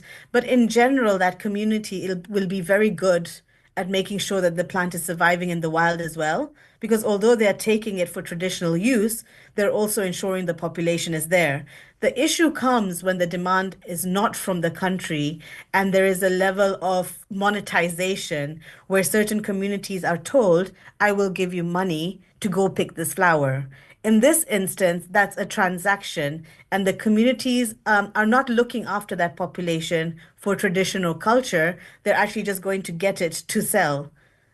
So with certain plants, for example, there are many different communities which have different sort of traditions specific to certain plants. And that, of course, is very much based on sort of local indigenous knowledge. And there's plenty of books out there. So I don't specifically have an example of a specific community with a specific species for you, unfortunately.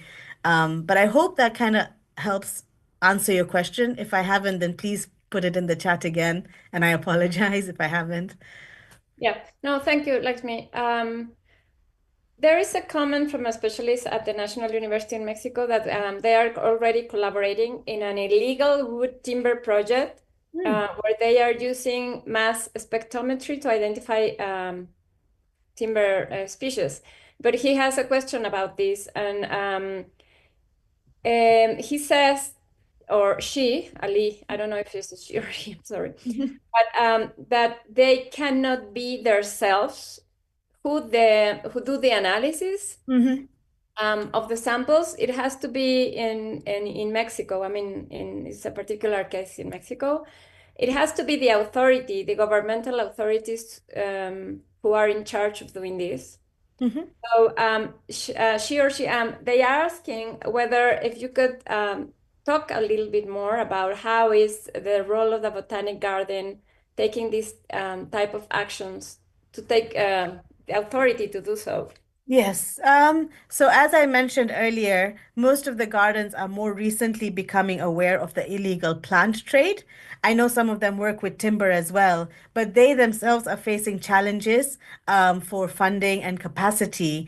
And I think many of them are just starting to incorporate in their policy that they want to involve the government more. So I don't think they are in a position to push yet for more involvement from the government. They themselves are just starting to start incorporating a way to address the illegal plant and timber trade. What I can say in terms of like needing to do these assessments, again, I think it's always an issue of funding. So I think there are many more sort of funders available now regarding illegal timber, for example, of our project as well. Another resource perhaps would be to address CITES or the Red List, who are working specifically with threatened species, who may be able to provide a bit more understanding on this. And for example, with CITES, they have an office for each country. They will have a member of person of government, perhaps, who deals directly with the CITES national plans, who may be better approached rather than gardens regarding this situation and sort of the analysis of the trees that you've got. I hope that helps. Yeah, no, thank you very much. We have one more. Can you do that? No problem. No It's problem. a general one. I mean, Elizabeth is asking, we already know that it's the cicadas, the cycads, the orchids, the cacti, timber, precious species that are most of the trafficked plants worldwide. She's asking what are the most trafficked plant species worldwide and what factors contribute to their high demand. We already know that these are the main taxonomy groups involved, but I don't know if you can add something if you want to. Sure. I think the groups I have mentioned are the highest in demand. They are the most threatened. And thank you for listing them again, Inés. But I think in terms of the demand, sometimes it is almost like fashion. At the moment in Asia, for instance, there's a very high demand by those who can afford it to have giant furnitures made of rosewood, for instance. And if that kind of fashion trend comes in, then again, there's a demand. It's very similar to like the illegal animal and animal parts trade. If, for instance, there's a demand for certain furs and it goes viral and everyone who's got the money wants it, then that demand goes up. On a lower scale with plants, it's also, if you look at TikTok, there's a hashtag TikTok houseplant or something that has got over 1 billion sort of subscribers. So if one of those influencers just says, look at this cycad, I got it, there's an immediate rush for more cycads to be bought. So, there's also the issue of sort of plant influences are a very big situation that can influence the demand as well. And often they are also unaware of what is rare, what is threatened, and what is being illegally taken in the wild as well. So those would be the factors that probably impact some of the groups that I mentioned as well. I Thank hope you, that helps. Laxmi. No problem. You mentioned at the beginning of the presentation the Flora Guard report. Is this public? Yes. Yes, this is public on the Q website. If I can find it later, I'll email it to you and you can perhaps share with those who have attended as well. That would be great. Thank you very Yeah. much. And can I just my question before we say Yes, of goodbye? course, please. Because you mentioned in different occasions the launch of the initiative during the IUCN World Congress in October. So I was wondering if this launch will be during the forum of the Congress, so I Uh, can look for it. And Yeah, sure. I believe we have a few different areas we're presenting the talks. So I think we will be at the forum as well. And we will also be with, for example, the Red List platform and a few others. So we will come with a team and we will be across many of those areas. And I think if possible, we were looking into also having a way to showcase this online as a hybrid situation. So you don't have to be there in person. We're just still working on the details of that with the team. But if that does happen, of course, I will happily share those details with you and for everyone else as well. yeah, I submitted a proposal of offering a workshop on green criminology. If it's accepted, would you be able to help us for a few minutes, maybe sharing Oh, these study cases? Thank you. of course, happily. Great. Yeah. Thank you. Well, I don't know if somebody else, si alguien más tiene alguna otra pregunta, algún comentario. No, creo que ya no hay más preguntas en el chat. One of my students this week mentioned in the classroom that there is a whole genus of group of species, endemic species in Mexico, from Pachyphytum. Are you familiar with this group of species? Not in particular, because And they haven't been evaluated in the red list in Mexico. But I would like to know if they have been assessed using the red list methodology, the IUCN red list. Unfortunately, I don't have this information specifically. As I mentioned, each team has their own species that they deal with. But if you can email this question, I can easily ask the team in BGCI Okay. and get back to you. No problem at all. Thank you very much. No problem. Well, thank you very much, Laxmi, for accepting our invitation and being with everybody here today in this seminar. If there is no more comments or questions, José Luis, Ignacio, we can, on behalf of all the coordinators of the seminar, we want to thank you. And we will send your certificate of participation later on. Thank you very much. Thank you for having me. I really enjoyed it. And I hope to hear from all the listeners and from the coordinators as well. So thank you. Thank you. And I hope to meet sometime somewhere in the near future. I hope so. Work something together, and with all the specialists here in Latin America, I'm sure there will be people in the audience willing to talk with you further or work something. That would be amazing. I'll just put my email address in because I know it went really fast. Could share your email before leaving. Yeah, definitely. That would be great. And I don't know if okay, I don't know if José Luis and Ignacio want Thank you so much. a seguir hablando en inglés con ustedes. ¿Quieren compartir antes de irnos de qué va la sesión del seminario para la próxima semana? Para compartir eso, porque Laxmi es la última ponente del día de hoy, entonces antes de despedirnos, poder compartir... Sí, doctora. Sí. El siguiente módulo, si no me equivoco, doctor Ignacio, me corriges, se denomina herramientas tecnológicas y está enfocado en precisamente cómo se han ido implementando y desarrollando pues diversas herramientas en términos de ampliar los conocimientos que se generan sobre algunas problemáticas en temas ambientales y en particular conflictos y crímenes. Entonces vamos a tener a 3 participantes en la primera sesión, en la del día 4, y vamos a tener otros participantes el día 6 respecto a técnicas cartográficas y análisis geoespacial. Vamos a tener veterinaria forense y participaciones transdisciplinarias. Este módulo de herramientas tecnológicas incluye temáticas relacionadas a la victimología forense, al uso de datos y herramientas para detectar y combatir delitos ambientales. Y pues básicamente es eso. Vamos a tener ponentes de primer nivel, entonces pues esperemos contar con la asistencia de todas y todos. Y pues un día antes les haremos llegar la liga de ingreso. ¿Son ponentes de México todos? ¿En español será la sesión? En español será la sesión, sí. Toda la sesión va a ser en español. Vamos a tener mm, sí, todos van a ser en español, doctor. Sí. Sobre todo porque vamos a recuperar una ponencia que se había tenido que posponer de un módulo anterior. Entonces, vamos a incorporarlo aquí, que es el del maestro Camarena, y vamos a tener la participación del biólogo Fernando Catalán, de la doctora Teresa Ambrosio, de la médico Claudia Edwards, de la también médico Jimena Ailín Bori Martínez, del doctor Gilberto Ballesteros Rodea, de la maestra Socorro Flores y pues, del maestro Camarero. Y va a ser igual, en el mismo horario, todo normal, a la misma hora y por el mismo canal. Muy bien, muchísimas gracias. Bueno, pues si no tenemos algo más que agregar para el día de hoy, nos vemos la siguiente semana y agradezco muchísimo pues que nos hayan acompañado hoy.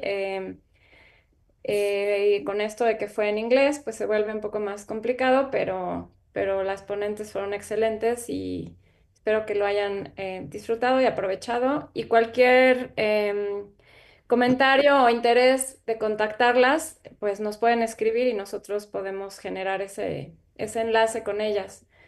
Y pues gracias a los que nos acompañaron de otros países también, de Latinoamérica, de España, sabemos que hay gente de otras latitudes por acá. Les agradecemos mucho, gracias José Luis y gracias Ignacio y gracias a Rosana y a José Manuel también de docencia del CRIM por el apoyo. Nos vemos el próximo martes. Muchas gracias, cuídense mucho, excelente día, nos vemos el martes. Saludos. Gracias, Muchas Iván, gracias. gracias, Raúl. Gracias, María, gracias.